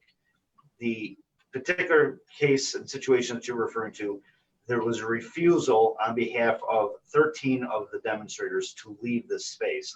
That caused the obstruction charge to have to be paid. Excuse me, Corporation Counsel, I'm sorry. If we could just veer away from specifically talking about the case and talk generally. If someone were in the park and this happened, I don't want to talk about, please, specifics of people that have pending cases out there involving that incident. It's all right? Okay. Thank you. I knew Corporation Counsel was about to come in, but there's some things that have already been publicly put out and through statements of the administration. Can those statements be referred to because they were given and put into the public record, public domain? Yes. If we can cite to things that are known publicly by everyone, yes. But again, as John said, once we veer away from going into specifics of the night in question, that would be the safer thing to do. Yeah, I got it. So I know publicly, and I didn't go into the specific, so I think they're flagging you all over at police headquarters. So the obstruction would be when someone refuses to leave. I think that's the line you're on, correct? Again, in general, correct. If an officer responded to a park, found somebody that was in there after hours, they could be issued a citation. If the person agreed to leave the park, it would end at that point. If they refuse to leave that space, they would then be considered obstruction of governmental administration. And at that point, they could then be detained and subject to having to have their mugshot taken and fingerprints taken as well. My last question is this, and this is just because I think that we're in a season where we're going to see, where we could see even more occupying, are we prepared then to have some sort of way to stay consistent or not stay consistent? I'm not sure how many days or why. That's specific, so I'm trying not to get my hand slapped here. What would trigger that this day is the day we're going to say you got to leave after people in any circumstance occupy? Is there anything that triggers that decision of when to do it? Council President, I would say every situation is a little different. We would have to look at the situation and react from there. It's hard for me to tell you what we would do in this or that situation. These things that's happening is unprecedented. The many years I've been on there, I haven't had to deal with things that's happening now. So every day is something new, and we have to react to it. And we try to do the best we can to react to it, stay within the law. And I think what's so important is, since we haven't had to deal with it before, when I first was on the council, we had Occupy New York. So we had people in the square for a long time. And so I think what would be helpful to the public and to the discussions that are going on right now is possibly, and I don't know if you all are looking at any policy that could be made public so that people in advance, and I mean, I know you said, well, you got the law or the ordinance, you can't be in there at a certain time. I know that is not posted, or I don't believe it's posted there, but some type of way that publicly people know, when things close, when things are open, so that there is a little bit more transparency of this is why you have to leave, because this area is considered a park or whatever it's considered, and you have to move on. Now, I know you can't do that for every area, you can't do it every sidewalk, but I think the more populated places, I don't think we have anything posted there, right? for times or anything? No. No. From city charter. Okay. All right, thank you. Thank you very much. If there are no further questions from the commissioner, we're going to table this item and move on to the next item. Councilman Rivera. I had a question on item Oh, I'm number sorry. 1. Let me apologize. I didn't see Councilmember Joe Golumbic. He's not on video, but he's on the phone, and he had questions prior to, so I apologize to you, Joe. I couldn't make out that you were calling. No, that's fine. Thank you very much. This is actually a question on item number 1. Do we need to revisit it, or may I just ask? We can revisit item number 1. So we're going to table this item. Motion to table by Christopher Scanlon, seconded by Councilmember Bowman. Motion now is to revisit item number 1. Yes, and we were discussing the need for the contract to change, for there to be serious reform and things like that. And I have a question for either of the corporation counsel who are there in a generic sense. I don't think there's anybody that's on this council that doesn't believe that there's reform that is necessary in policing in Buffalo. I think that the question is as to what varying degree of reform. But the question that I have is simply this. You know, I think that there's some misinformation that's out there that the mayor can negotiate a contract with the police department and just make all sorts of reforms happen. If corporation counsel could explain perhaps just generically the contract process, and if, let's say, the mayor wanted to reform the police by doing A, B, and C, can he arbitrarily decree that, or does there need to be binding arbitration, contract negotiation, Taylor law, etc.? Assistant Corporation Counsel, John J. Hannibal. Thank you for the opportunity, Councilmember Golumbic. That's a very big question, and I'm going to do my best. But it all starts out with the presumption that most items that public servants address that have to do with terms and conditions of employment are negotiable. There are mandatory subjects of negotiation. There are subjects that are permissible, and there are subjects that are impermissible. So depending on what you want, there can be something that you can talk about, some things you must talk about, and some things you can't. So your question, you can see why that starts snowballing into a very, very large question. I'm not sure if I can answer all of it today. Right. But you're right to say, yeah, the mayor can't just say, you know, I want these things and we're going to mandate them in there. That's not right. If it concerns a term and condition of employment that has been previously bargained and agreed upon, you can't just unilaterally change it. If you do that, it's against the law, and you end up over at the Public Employee Relations Board facing a improper practice charge. Okay. Yeah, that's basically what my understanding is after having been here for as long as I have been. And the point that the reason that I'm bringing this up is that there's a lot of people that are out there, and I think there's people on this council that have this assumption that we can just make all of these problems, you know, go away and solve them. And there are problems that we have that are legal problems, and we can't just, as much as we may oppose them, you know, we can't just suddenly make them disappear. I'll just give you one example. You know, people constantly talk about the residency requirement. You know, my understanding is that would have to be something that would be negotiated. And if we were going to get residency, we'd have to give up something. You know, the argument is that people that grew up in the city of Buffalo, that live in the city of Buffalo, are going to have a better way of dealing with people that live in the city of Buffalo. Well, we can't just arbitrarily make that happen without there being some sort of a negotiation. In that case, if the city demanded that, we would have to make sure that we give something up. I believe that that's part of the reason why the mayor has been critical of the union, not necessarily the police department, but the union, and asking the union, you know, to work with the city of Buffalo to get some of these problems fixed. Mr. Hannibal, if you could just comment on that generically once again.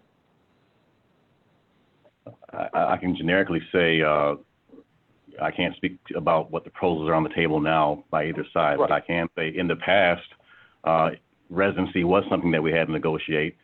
Residency did take on a special particular reason that we had to negotiate it, because police officers, firemen, and I believe at one point sanitation workers in the New York state law were allowed to live outside the city limits of the city of Buffalo. And so the mayor did a very good job in the last contract of finding a way to get those officers in the city. But in order to get that, you got to give up something. He wasn't just going to come in and say, now you're moving the city. He actually had to find a way through Corporation Council bargaining to give them something in return. It's not always one for the other or tit for tat. Sometimes there's three concessions that are made to get one big thing, if you follow what I'm saying. So it takes on that type of multi-headed aspect to it. But yes, you're absolutely right. You're not just going to, come in and say you have to move into the city now. You have to make some concessions. Sometimes the concessions are higher raises. Sometimes concessions are other things that they may or may not want, such as, take your pick, longevity, et cetera, et cetera. Right.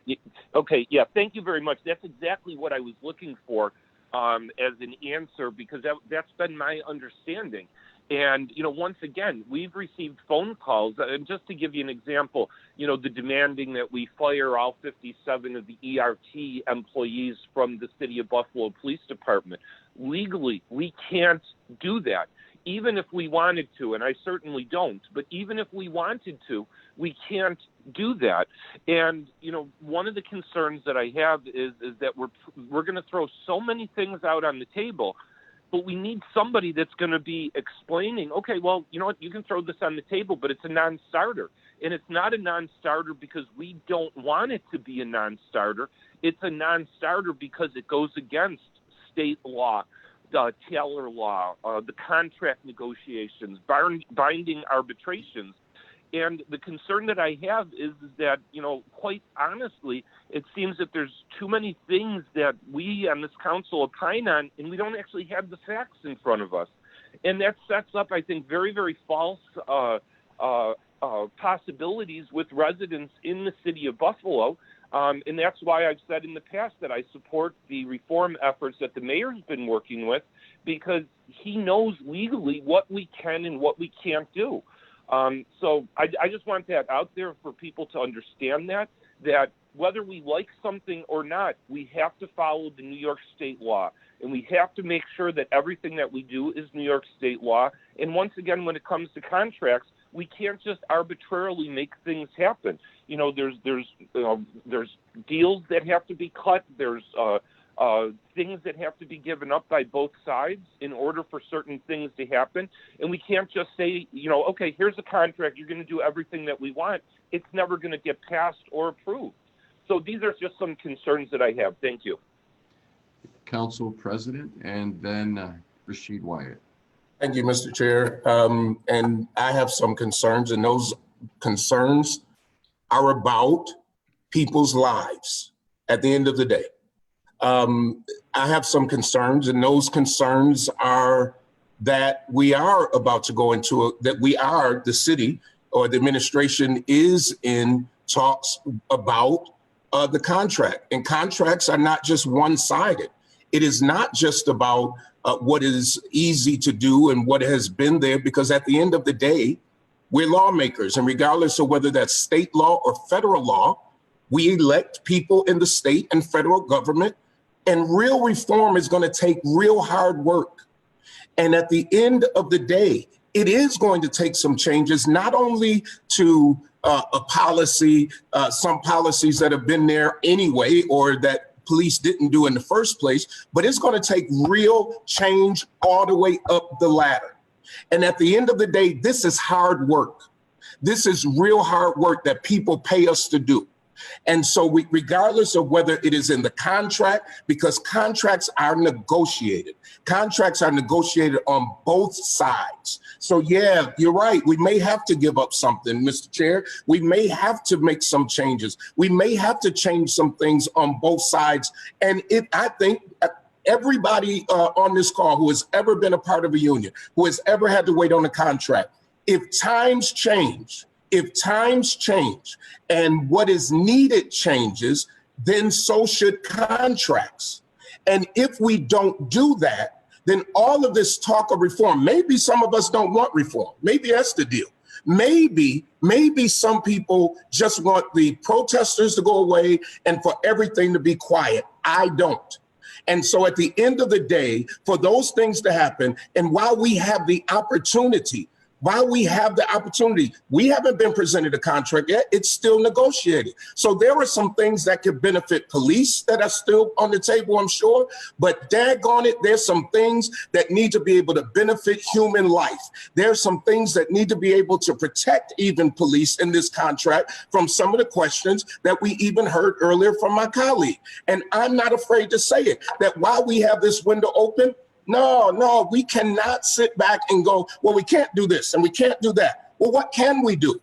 What can we do? Yes, we can. I disagree with that last statement. There are many things we can do, but it will take working together. It will take saying, if this state law is like this, it might not happen tonight. It might not happen in 3 years, but we should be on the path to doing it. When people talked about civil rights, many contracts were renegotiated in ways to reflect that. And at the end of the day, I'm sure that during the civil rights era, and obviously we still got more work to do, that there were things that needed to be changed all the way up, obviously, to the federal level. We need to do the real work to make those type of things happen, or all this reform talk is nothing but talk.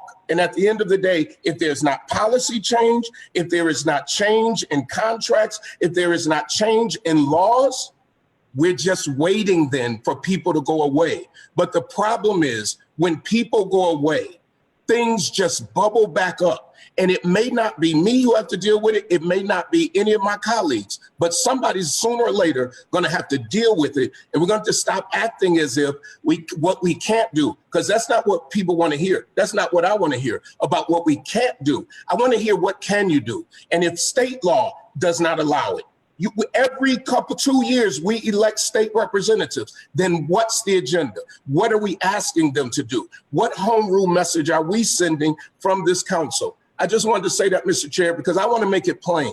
I want to make it plain as a man of color. I want to make it plain that, and this isn't just men of color, because if you see the wide spectrum of people who are out there on the streets who are asking these questions, it is a rainbow of color of people who are asking for change. And it's good. I want to be clear. What would be bad is if we miss this moment where we could have local change, state change, federal change, and we see a new model. Thank you, Mr. Chair. Thank you. Councilmember Rashid Wyatt. Thank you, Mr. Chair, and thank you, Council President, for making that loud and clear. Because again, I'm gonna refer to the national conversation, and many of us are listening to those conversations and understanding. And I think I said yesterday, a couple of days ago, that sometimes we don't understand the plight in this situation until you're in those shoes. And some of us can look at today as a moment, but I'm looking at today as a movement. And it's extremely important for us to put everything on the table and whatever we find out, because we don't know what we don't know. Corporation Counsel, why don't we have the conversation about the contract? Why can't we have that public? I'm asking a question. John J. Hannibal, fourth.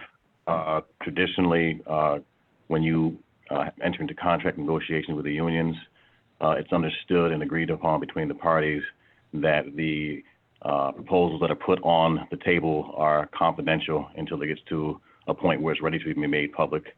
And if you don't do that, what ends up happening a lot of times is people leak things, and it gets to a situation where you can't meaningfully negotiate anything because the people that are in control have lost control to go back to their parties and their constituencies and ask questions. It's almost like tantamount to having too many cooks in the kitchen, and it usually doesn't end well. Okay, so thank you for that explanation, because I did not know that, but I would not have known that had we not had this conversation. I'm thinking, oh, is this some type of Taylor law? Is this some state law that we can't have? Because the council is never briefed on what's going on. We don't get it until it comes to us, and then we have to rush and make a decision. Now, that's not my cup of tea, but if that's, you said something, first of all, you said it was tradition. So it's not a law, it's just a negotiation, an agreed point of perspective that we would do. So again, unless we understand these pieces, we don't know. So the more we put on the table, the more information that's asked or given to us, the better decisions that we can make. But if we don't put anything on the table and we go with the status quo, we don't do anything. We don't move the needle one bit.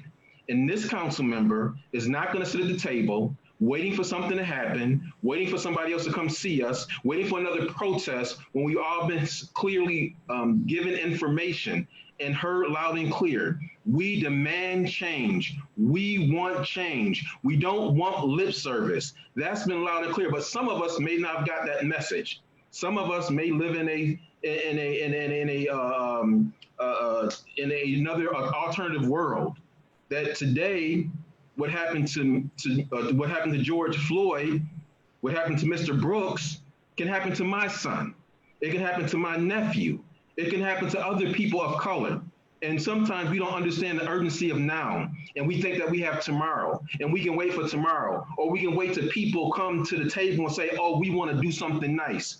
Well, sir, the civil rights movement has taught us that there's never going to be that day when people are going to come together and say, oh, we want to do the right thing. Unless there's a demand, there is nothing that we have to offer. We get nothing. So I will continue to demand for us, for my children, for people that look like me, and for others to make certain that we take this opportunity to reform something that should have been done 30 years ago. When I still think about what was happening to Rodney King and how he was bludgeoned, how he was beaten, and we saw it in public view. And those people did not go to jail. This is what we're up against. Now we have the opportunity to have video, and we still see it. And there are people still walking away.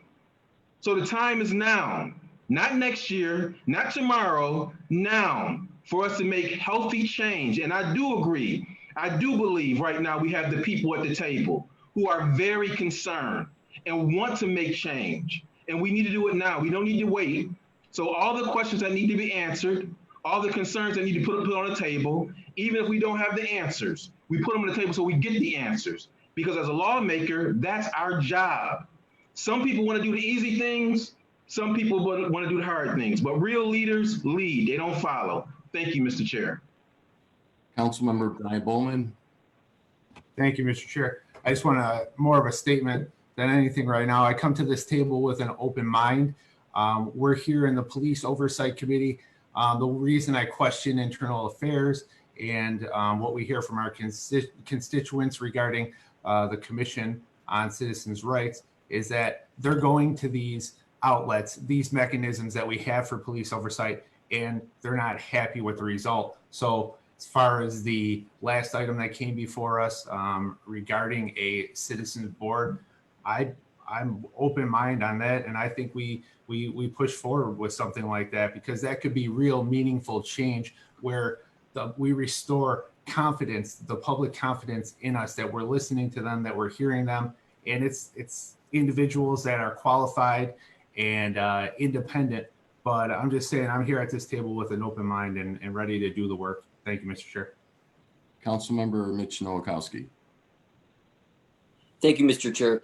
Commissioner, I just want to piggyback off of Councilmember Bowman's question. Do you have a working relationship or work in any capacity currently with the Citizens Rights Commission? Yes, yes. And in what form would that be? It's an open door. Open Door Citizen Police Academy. Okay, do you follow up on any complaints? They have a they deal with internal affairs. They go to internal affairs, and like I said, through my file review, that's when it comes to me. Okay, because following up on the police advisory board's recommendations, that's why really we need to restore faith in that commission, in the creation of a civilian review board. So these are the things that folks want to follow up on and be able to have transparency. We haven't had a report filed by the commission. And I just wanted to clarify that and make that recommendation. Thank you. Thank you. Well, just my opinion on the comments that were made with regards to what the administration does and what it can do. But it's what we can do as council members as well. The mayor issued a number of executive orders this week. They're only executive orders. When he's gone, those orders are gone. It's up to this body to codify those orders. We have that power to do that. Everything that the mayor said, this common council can codify it and make it permanent so it just doesn't last his term. The other thing is the contract. This council approves the contract. This council legislates. This council appropriates. So we do have an impact on things that are going to be happening. We have a window of opportunity now, and we need to take advantage of this window of opportunity. So yes, we are listening to the public. We are looking to improve upon how the city operates and its policies and procedures and protocols. That's why we're here today. This is part of what we do here on the Common Council. This is what the advisory committee has been working with in the community. So for those that are listening out there, we may not agree on everything, but we can tell you we are working for change that would better things. So that is our commitment. We can't say we agree with everything that you're saying, but we certainly are listening to what you're saying. Thank you very much. We're going to go to item number 3. Item number 3, Police Advisory Board Reform Recommendations. Item is open. Mr. Chair, Yes. the only thing I would ask is we ensure that I won't ask anything on it right now. I did talk about it on another item, but just to make sure that the commissioner has received those and that the mayor, so that we can have some response on those. So what I would ask is that it stay tabled so we won't forget about them, and that we wait on the response from our commissioner and to give him time and the mayor to review those. Motion to table. We'll forward them to the police commissioner and to the administration. Thank you. Motion was made by Councilmember Chris Scanlon, seconded by Farrelletto. Item number 4, Analysis of the Buffalo Police Department Crisis Intervention Team. Item is open. Majority Leader Rivera? Yes. Go ahead. Councilmember Wingo wanted to make a statement on this item. However, he had to step away and will be coming back to the meeting shortly. So if any other council members have questions, or if you'd like to hold an abeyance to go to public comment, I think Councilmember Wingo would appreciate that. We can hold an abeyance and we'll go to the public comments. We have, as I mentioned before, approximately 90 something pages of public comment. We expanded the period to comment. We're not going to get through the comments. We're going to push our way, and then we're going to table it. We're going to make sure that those comments are clocked in, that each council member has, and we can also send the comments to the Buffalo Police Department. But we want you to know we are going to submit your comments, and we're going to get through some of them. And we thank you for your patience and staying through this process. Thank you. Go ahead.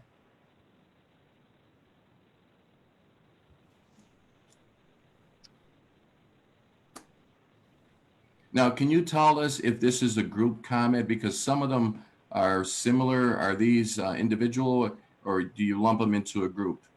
The first comment, sir, is submitted by 20 individuals. All of their comments were just from one individual author. Okay, so this comment was submitted by 20 individuals. Do we need to read their names into the record here?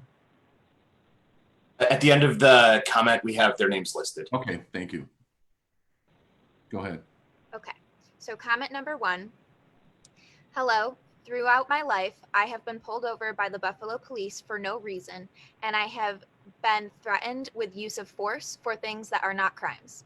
I've had my car searched and been asked for an ID as a passenger in a car's committing no offenses countless times. I can honestly say I have been pulled over and given no reason for the stop and no ticket more times than I've been pulled over and ticketed.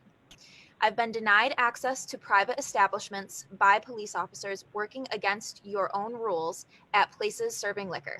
I've seen cops shove people and threaten to arrest folks when dress codes were clearly being applied in a racist manner. I'm writing because of the police brutality on display to the world that has given Buffalo a bad name. From Clayton Suttles to Martin Gugino, we have seen Buffalo police give no regard to if they should refrain from harming someone. I do not believe you will put any power behind an oversight board. And even if you did, there is clearly a cultural toxicity in the BPD and Sheriff's Department. When officers get in trouble, other officers cry foul. When officers stand up for good, they get fired like Carol Horn. Pass Carroll's law, defund the police, establish a system of restorative justice. We don't need armed police for over 75% of calls. We need social workers and therapists. We need education equity. We need to consolidate all public schools in Erie County into one system. An oversight board is a concession and a compromise. I have no faith your board will provide oversight or accountability. Prove me wrong, fire bad cops, reduce the budget. Further, on June 24th, 2020, several Buffalo residents were subjected to an immense breach of First Amendment rights. The antagonization of protesters by officers of the Buffalo Police Department began around 4 p.m. on June 23rd, when protesters were forced off the steps of City Hall. We were told by Officer D. Kent, "You are already occupying the square, you can't occupy City Hall." When we informed her that public space does not work that way, she ordered us to go to a public park down the street if we wanted to leave the square. It was pouring, and we needed shelter for an hour during the storm. We asked her what law was being broken by standing on the steps, and she could not answer the question. She was speaking to people that have been spending time at City Hall for weeks. We have eaten dinner on the steps every day, slept on the fountain every night, planning our movement to create meaningful change in Buffalo. City Hall is where it all began. And now we are being told we cannot sit on the steps in the middle of the afternoon. Fast forward 9 hours, and Niagara Square is surrounded by police cars. We were surprised by the ambush and told that we cannot be in the public park at night. When asked what law we were breaking, Officer D. Kent was on the scene to tell us there is a city ordinance and we don't have to give it to you. We have video footage of her statement. She also informed us you can protest during the day. Where was the sentiment when she forced us off the stairs at 4 p.m.? What laws were she and her fellow BPD officers enforcing? In an attempt to guard donated supplies, protesters refused to leave later that night and repeatedly inquired as to why they were being arrested and forced to leave. Not one officer cited a specific law prohibiting anyone from occupying the area. Not one officer read Miranda rights. Not one officer would answer our questions. We were guarding the supplies donated to us by the people of Buffalo, by taxpayers who believe in what we're doing. These donations were meant to help make Buffalo a safer place for people of every creed and color. At this point, we have people who face hardships in the city that come to us for help, not to the police, not to their representatives. They come to us because they have nowhere to turn. We have created a safe place for peaceful protesting, for people of color to speak their minds and not fear retaliation. We have created a safe place for a homeless person to sleep on a bench without fear of violence. One person who's been staying with us said that he can't count the amount of times that he has woken up with a gun pointed to his face. This is a homeless man trying to sleep in the city of Buffalo. He has suffered severe PTSD from sleeping outside, being labeled a criminal due to his homelessness, and being met with violence daily. We have had people seek refuge who have been jumped or who were victims of violent crimes. Instead of calling law enforcement, they walk to the square in search of help. We have helped them bandage their wounds. We have offered them free rides home. We have filled a growing void for the people of Buffalo, reaching out to the most vulnerable in our communities. We have served those that the city has been neglecting. We were explained that when we explained that we were there to protect the food and medical supplies, those that were donated by our gracious supporters throughout Western New York. We were told to come back at 6 a.m. to resume business. Then the officers proceeded to detain over 10 protesters, leaving the rest to watch from afar as the supplies were ravaged, thrown into dump trucks, and carted off to the BPD B district. We should be writing to you to demand justice for Quayton Suttles, who was brutally beaten by BPD officers last month. We should be demanding that his attackers are brought to justice. Instead, we are forced to move our donated supplies and sleeping quarters every single day. We are met with harassment and unfair treatment from police officers every single day. We have been told our names and addresses by them as a fear tactic. We have been illegally detained without being told why. We have been told that we aren't welcome to call the police if we ever face a theft or violent crime. We have been silenced and we have been threatened. This meeting is meant to address the police accountability. What I ask for you is this: why are we not being read our rights as citizens of the United States? Why are we not being told which laws are being broken? Why are we being harassed and detained when practicing our First Amendment rights? In the Buffalo Police Handbook, General Order number 2019-010-use of force states the protocol for how to handle people who are exercising their First Amendment rights. Retaliatory force. Members are prohibited from using force against persons engaged in First Amendment protected activities or to punish persons for fleeing, resisting arrest, or assaulting a member, or for any other reason. We watch protesters get thrown onto the ground, grabbed by both arms and dragged, carried into police cars and put into custody. They still have not been returned. How is the BPD an organization that is mandated to protect our civil rights? They have pillaged our supplies, detained peaceful protesters, and harassed us throughout the process, all without being able to cite which law has been broken.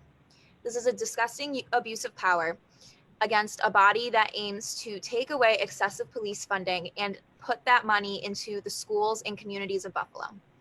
Is this a coincidence? Will the city council step up to demand accountability, or do they fear the police as much as we do? Will Mayor Byron Brown explain why he allowed and likely requested this siege of donated supplies? The people of Buffalo demand answers. We demand change. We demand accountability, and we aren't going anywhere until justice is served.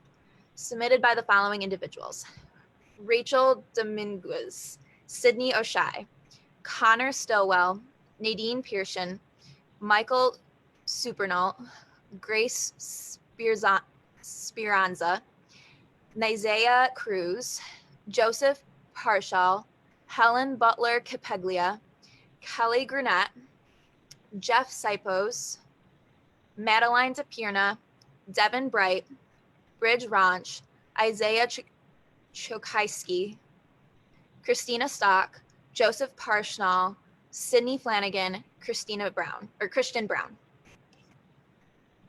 Thank you very much. All of these comments will be clocked in. Council members will be provided. The police department will be provided with the same comments. We have a number of other comments that we're going to read. In fairness to those people that that filed as of yesterday, so we want to get through as many comments as we possibly can. There is going to be a limit. We are going to limit comments for another 15 minutes, if that's agreeable with the council members. And from that point on, everything will be filed. Mr. Majority Leader, if it pleases the committee, we've also been joined by Councilmember Wingo, who may want to revisit his item number 4. Okay, should we go through some of the comments and then go back to Mr. Wingo? Councilmember Rashid Wyatt. I just wanted to ask Majority Leader, is there any way, and I know this is new and council staff has done a fantastic job in organizing this, is there any way that people can submit video messages to us as opposed to something written where they can do a 2-minute message as if they're in chambers? And I'm just asking if you could look into it if possible, because this was a 4 or 5 page document, and I don't want to belittle anybody because I appreciate them taking the time to write, especially at such length and detail. But is that something that we can look at too in the future? Because I think it could be really helpful if we could actually look at a video, they can have their name and we can have that as opposed to a document that's written, that's lengthy. And you said you have over 90 documents. We're not going to get through 90, but at least if we could get, those 2 minutes snippets, it'll be somewhat similar to what we would typically hear in council chambers. So I'm just asking if you could possibly look into it or if you know that that's possible. Thank you. Our chief of staff. We can research the logistics of that, Sarah, and report back to you. Okay, thank you. So we're gonna, for the next 10 to 15 minutes, we're going to go through some comments. Renato Graham. I am the chairman of the Resident Advisor Youth for the Buffalo Municipal Housing Authority. Contract with the Buffalo Municipal Housing Authority will be expiring, and the residents would like to be part of the requirements by law for picking and developing the new contract. We would like to be involved, and we have proposals that we would like to share with the council.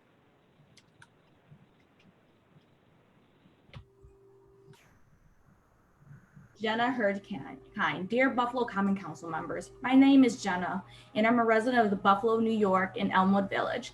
I'm a medical student at the University of Buffalo, and I'm writing to submit a comment for Police Oversight Committee taking place tomorrow. In reading the letter that is being proposed to discuss, I am concerned that once more, we're not addressing the situation at hand.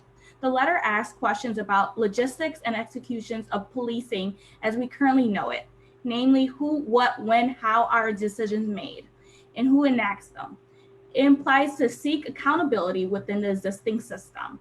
Nationally, we find ourselves in a moment in which reformation in existing police structures is no longer an option. Historically, a relationship between poor Black communities and police department emerges with a split desire to maintain the status quo of Black subjection during Jim Crow era. It expands and intensifies with redlining, increased policing for poor neighborhoods that Black people were to unjust yet legalized loaning practices.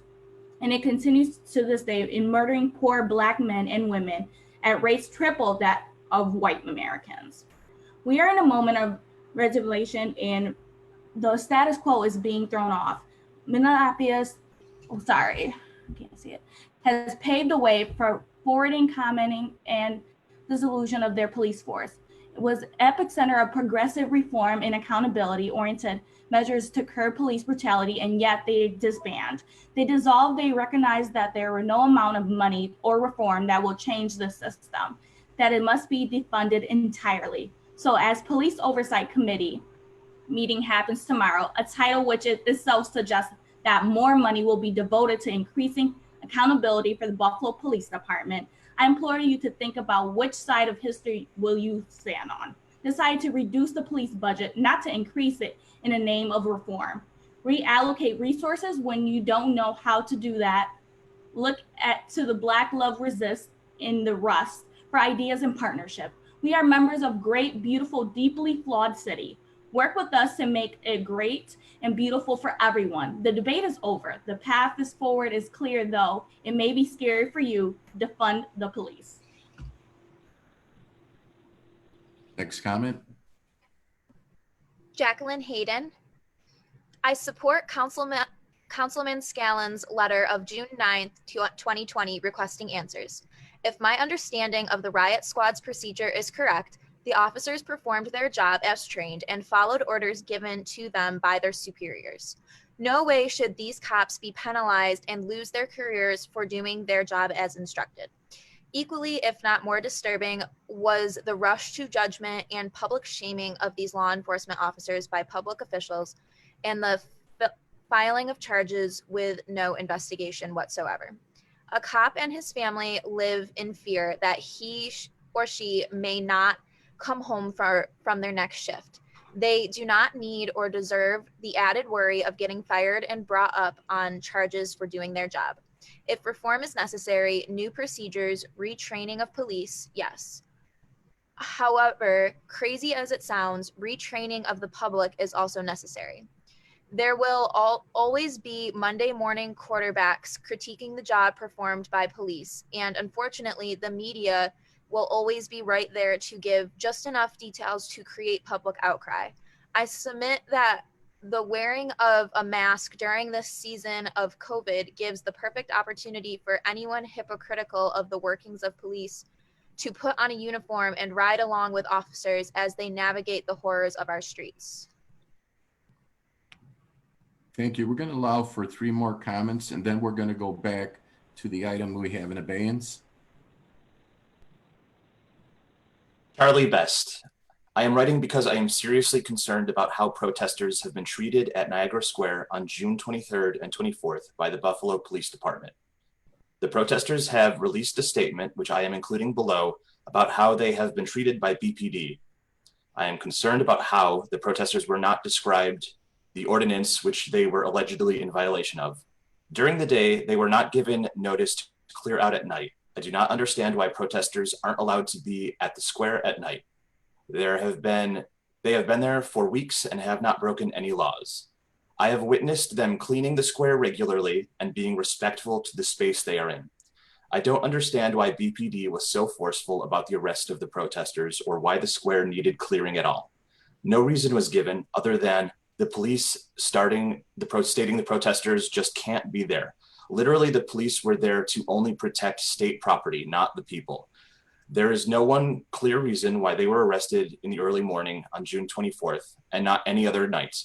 Donations from the community have been trashed.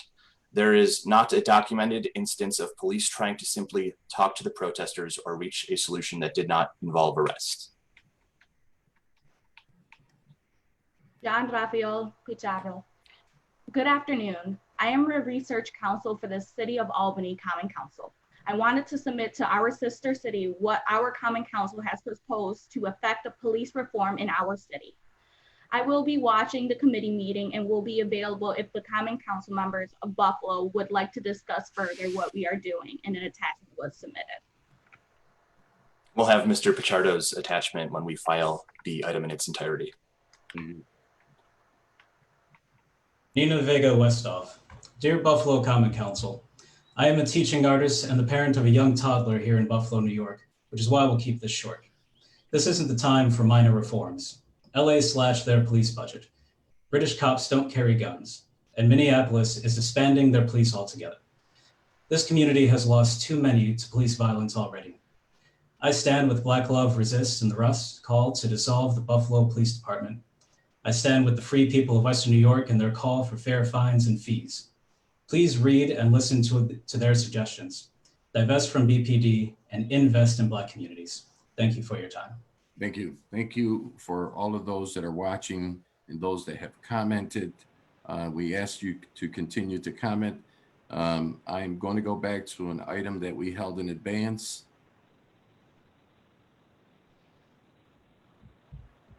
Mr. Chair? Yes. Will these comments be made part of the record?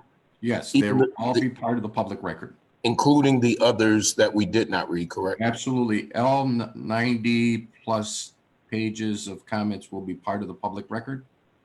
And can we, in the future, hear at least when we have a summary of those comments, not summary as far as reading them all, I shouldn't use the word summary, an almost dashboard, 90 letters came in concerning the Niagara Square protesters, right. 20 came in, so that we still have an understanding of what was brought before us. Absolutely. Until Thank we you very much, Council President. As you're aware, we extended the deadline just yesterday, and our staff worked feverishly over from yesterday to today. But it's a good point. I think we can look at kind of cataloging them, if you will. We can look at that. Thank you, Mr. Chair. Very much. Thank you. Next item, somebody read that. Yes. Item number 4, analysis of the Buffalo Police Department Crisis Intervention Team. This item is open. Council Member Wingo. All right, can you hear me? Yes. Thank you, Mr. Chair. I appreciate the opportunity to speak. First, this item was filed due to the crime intervention team, crisis intervention team that the Buffalo Police Department currently has. My inquiry stemmed around getting to the bottom of how many cases the CIT actually had. What is the protocol? What are the parameters of how they actually do their work? And if they can provide for us a report on how many interventions they were a part of. Now, since I've made that inquiry and that resolution has been adopted, the results have been adopted, and we have made the Buffalo Police Department aware of my inquiry, we've also gotten some other information regarding some of the contractors who will be working alongside or with the Buffalo Police Department. So the reason I wanted to inquire about that was because we have the law enforcement assisted diversion program also coming to the city of Buffalo. And this lead team, I feel, does some of the similar work as the crisis intervention team. My point of contention, and which has not been provided to me, is the data that we either have or don't have that would help us to understand how many cases they've had where they've had a mentally a person with mental health issues be intervened and not arrested.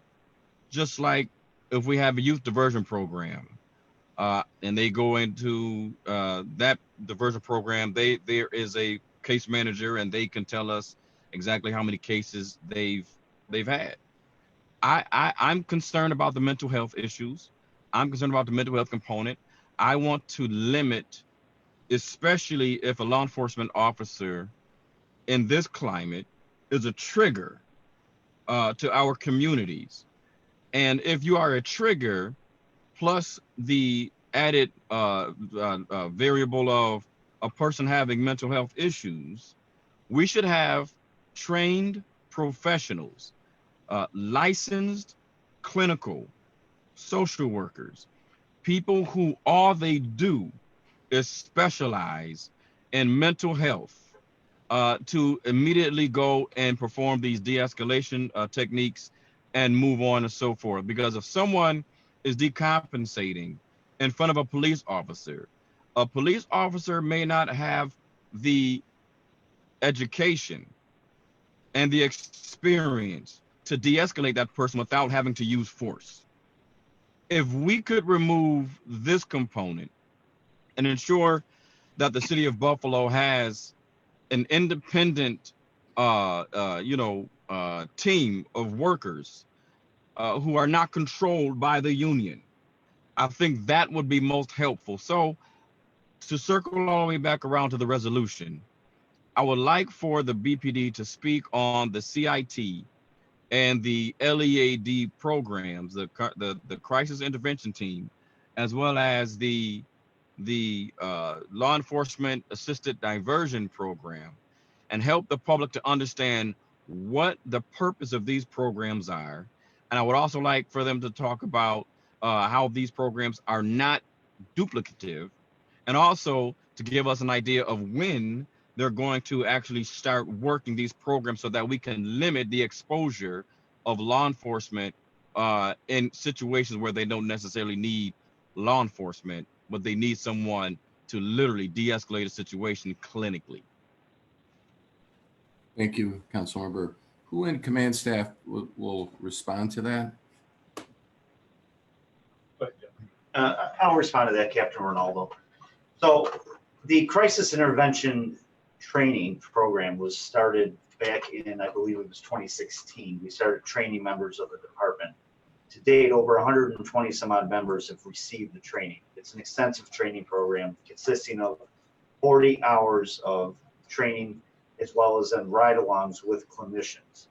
The actual formation of a dedicated unit is in process as we speak. There's a current MOA with the company that will be providing the 3 clinicians, as well as the securing of office space, furniture, computers, and other equipment that's necessary for them to carry out their role. We anticipate having a MOA with the PBA for the creation of the unit completed sometime within the next week or so, and we would hope to be able to post the announcement for the jobs as well as staff it sometime by the end of July or early August. The unit will consist of 2 lieutenants and 6 police officers working Monday through Friday, alongside with 3 clinicians hired by behavioral health services that will provide the teamwork and the team frame that's necessary for this to work. In terms of our current CIT trained officers, it's additional training that's been provided. So there's no metric to currently track what they've exactly done because they're not a dedicated unit at that point. And a lot of, almost all the times at Crisis Services, who is the Erie County foremost agency that goes out and responds to mental health calls, 9 times out of 10, they request the presence of police when they conduct their evaluations for their safety and security. In terms of the LEAD program, Captain Boyer as well as Captain Nichols have been on the panel meeting with that team and coming up with a framework for how the police department will initiate LEAD and their restorative justice practices into the department. A lot of departments utilize it not as a dedicated unit, but as an option for every patrol officer to exercise when they respond to calls for service that warrant a LEAD type diversion. Additionally, our unit, the crisis intervention trained officers, will be called the behavioral health team, and they will work alongside with the patrol division in responding to and following up on mental health, substance abuse, and other issues that people experience, so as to divert people out of the criminal justice system and link them with the services necessary. Okay, so let me help. Let me just move in, just lean in a little bit more. So as a teacher, all right, a teacher is trained, all right, throughout her education or his education, classroom management skills. Those classroom management skills include being able to know and to recognize various symptoms of a young person who may have learning disabilities or developmental issues. Now, this person, although they've gone to school and got educated on how to recognize these things, it does not qualify them to assess them. It does not qualify them to treat them. It just qualifies them to make a referral. All right. Now, being that we have officers who were trained in CIT, the crisis intervention techniques, being that we have officers who were trained in CIT, it does not still yet qualify them to de-escalate at the same level that an individual who has a mental health degree would have. And I don't want us to discount or minimize the education of our healthcare professionals. No more than I know how to add should I be claiming that I'm qualified to be a math teacher. You know what I mean? And so on and so forth. With the, I'm pretty sure we can have a myriad of different type of analogies we can play with. But at the end of the day, police officers are not social workers, and I don't think we should expect them to act in that capacity, because at the end of the day, they're law enforcement. If someone is breaking the law enforcement should have the necessary skills. All of our officers should have the necessary skills in order to recognize and to be able to ask generative questions that will lead them to understand whether or not this person may have mental or mental health issues. So what I'm saying is it should be, to me, my opinion, this should be independent of.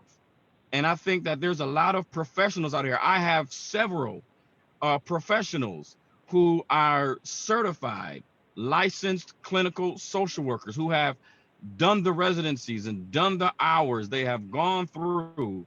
And I really want to just say that I do thank those friends such as Colleen Lewis, who are absolutely passionate about the mental health and the stability and the well-being of our citizens and residents, to even prompt and bring this to my attention so that I feel as passionately as about it that I do, so that we have someone to take care of these folks and not arrest them and treat someone who may be experiencing mental health issues like a criminal, and they don't have the capacity to know one way or the other.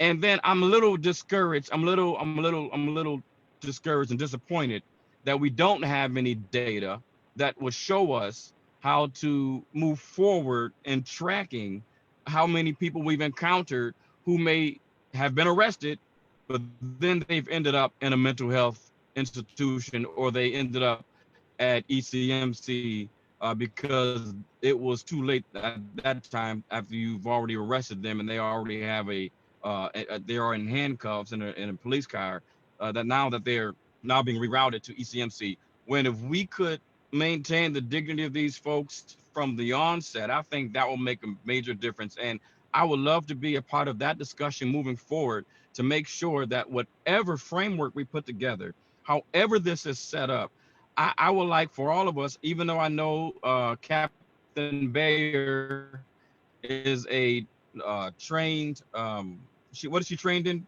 Jeff? Jeff, I can't hear you. What Officer Bayer trained in? She's a licensed trained.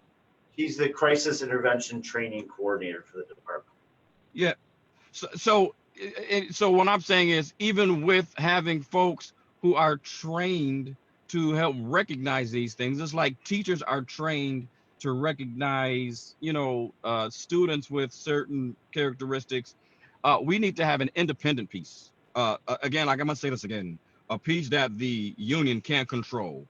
Okay, a piece that where the union can't dictate to the city how to discipline and or reprimand anyone who is doing something that we feel is against the policy, or that is against the policy. So I would love for this team to work in conjunction and to coordinate with Buffalo Police. But I personally, for one, don't think that this needs to be a part of the police department.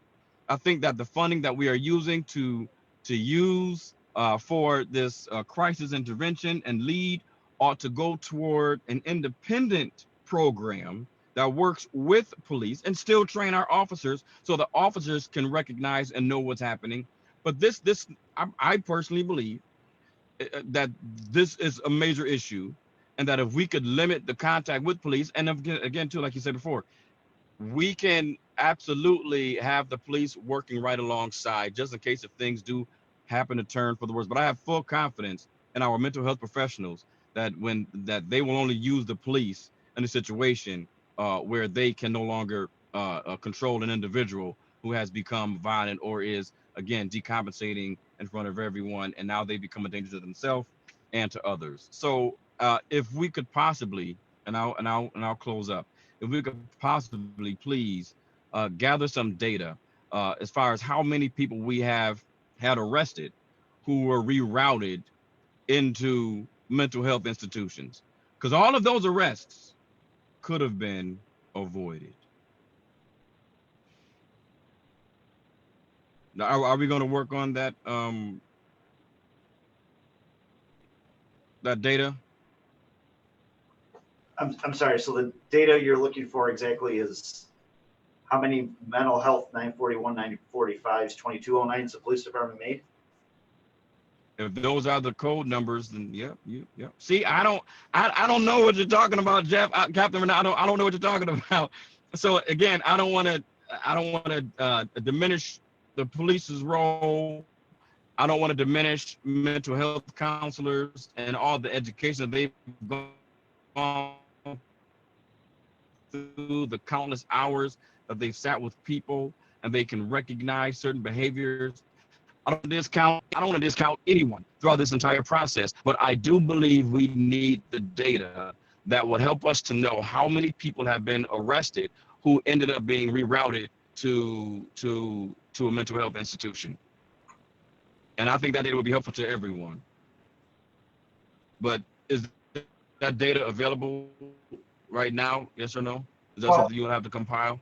The 941s, so I guess for a brief explanation, if the police are called or crisis service is called to do an evaluation of somebody who somebody in the community feels is a danger to themselves or others, it's not an actual arrest that's takes place. It's a referral to the ECMC psychiatric unit for that person. So it's either a 941 if a police officer does it, it's a 945 if a trained and licensed clinician does it. It's not an arrest. It's Are not they handcuffed? Sometimes yes, sometimes no. More times than not, provided the person's not violent or aggressive, the police will drive them in their car to the ECMC, or a lot of times they go via ambulance and they're taken there. That's not a criminal process. So in terms of the number of people that are actually arrested and then somehow down the road get deferred into mental health processes, that's a function of the courts. But if a crime is committed, especially a serious crime, that criminal action still has to be addressed by the courts. And then it's up to the courts to decide the resolution, whether it is a mental health exam, hygiene exam, substance abuse. And that's where working with the prosecutors and the court system, there's different courts that have been set up to address those problems through the years. Do you know yet how LEAD and CIT are going to work together? We're still working on those details because there is a fair amount of overlap in terms of the methodologies that they use. So as opposed to reinventing the wheel, we want to make sure that the principles of LEAD are properly enacted, as well as the principles of the behavioral health team and the CIT training that goes with it. So that is currently in process, seeing how the two of those units function in the same space.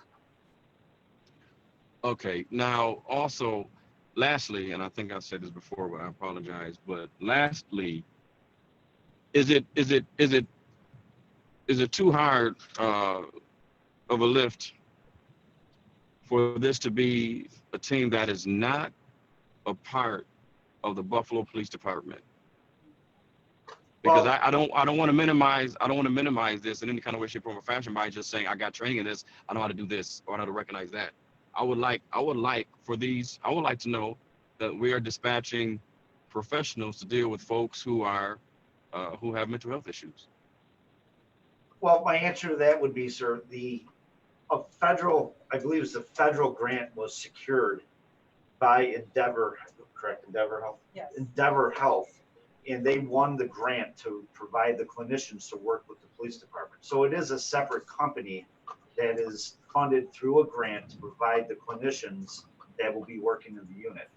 In terms of if you're looking to establish a city job or a city unit that would respond without the police to this, that's not really in the police department's purview.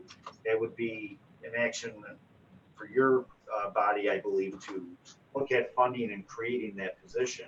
But just understand that you already have multiple agencies in the community, such as Crisis Services, Evergreen Health, Endeavor Health, Best Self, and others that already do a lot of that work.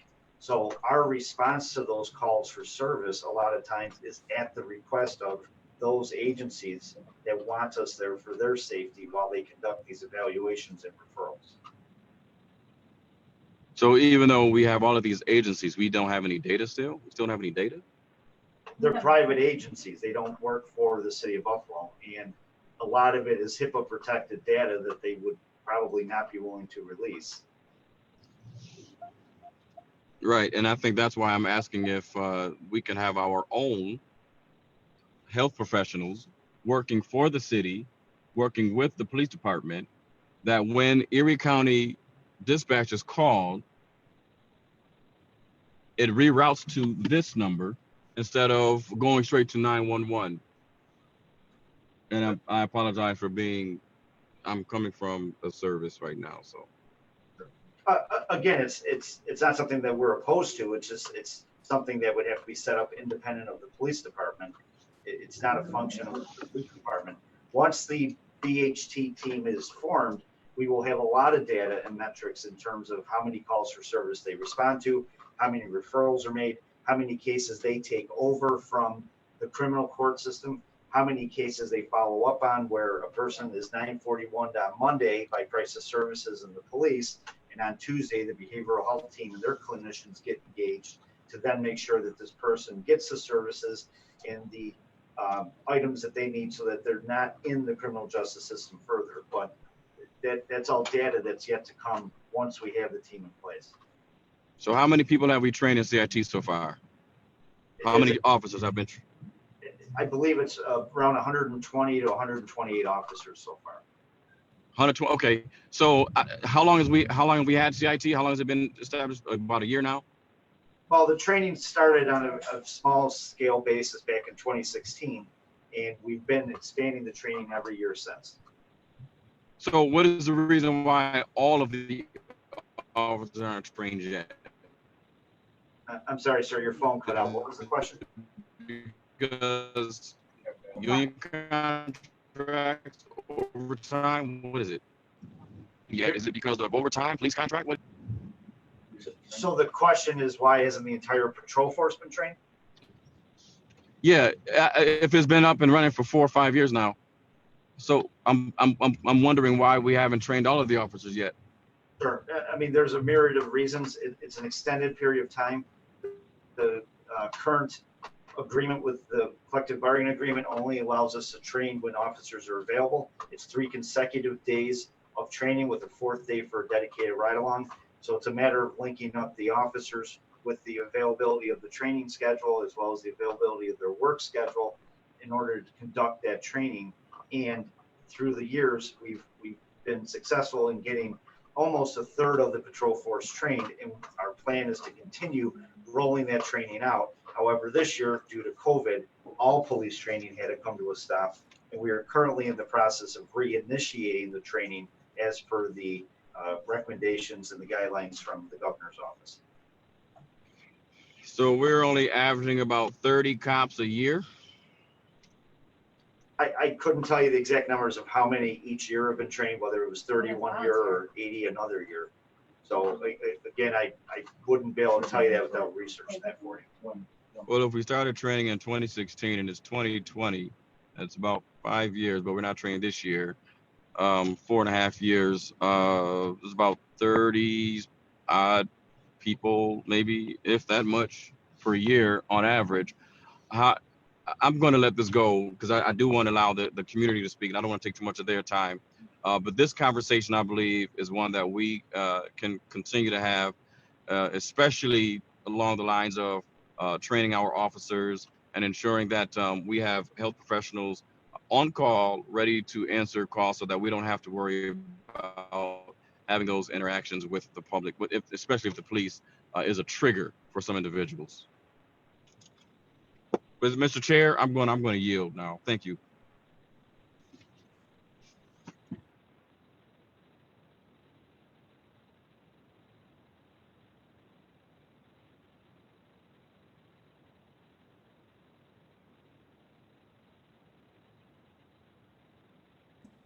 I'm sorry. Thank you very much. We've reached the end of the agenda here. I want to thank Aaron Carmen and Danielle Johnson, all of the people that commented via Facebook or calling our offices or via email. Thank you very much. We welcome your comments. They will be clocked in and will all receive a copy of your comments. Once again, command staff, thank you, Commissioner. I just want to announce that the commissioner has agreed to hold quarterly meetings. Instead of meeting twice a year, we'll be meeting 4 times a year. The advisory committee will continue to meet. I just want to confirm that we're on board with that, right, Commissioner? Yes. Thank you. Thank you. And the other thing our conversation was the chiefs working closely with council members and reaching out to you with incidents that occur within your respective districts. I want to thank Chief Fahey. I think we all think highly of our own chiefs, whether it's from A to E. They do great work, and I thank them for keeping us informed about things that are happening in our respective districts. So thank you very much, Commissioner, council members, for staying through the whole meeting. It's almost 3 hours. So we excuse for those that have been waiting for us to read your comments. We apologize. It's very difficult to manage time and keep everything within a certain time period. We did the best we could, but it'll be part of the public record. Thank you so much. Mr. Chief of Staff, are there any announcements?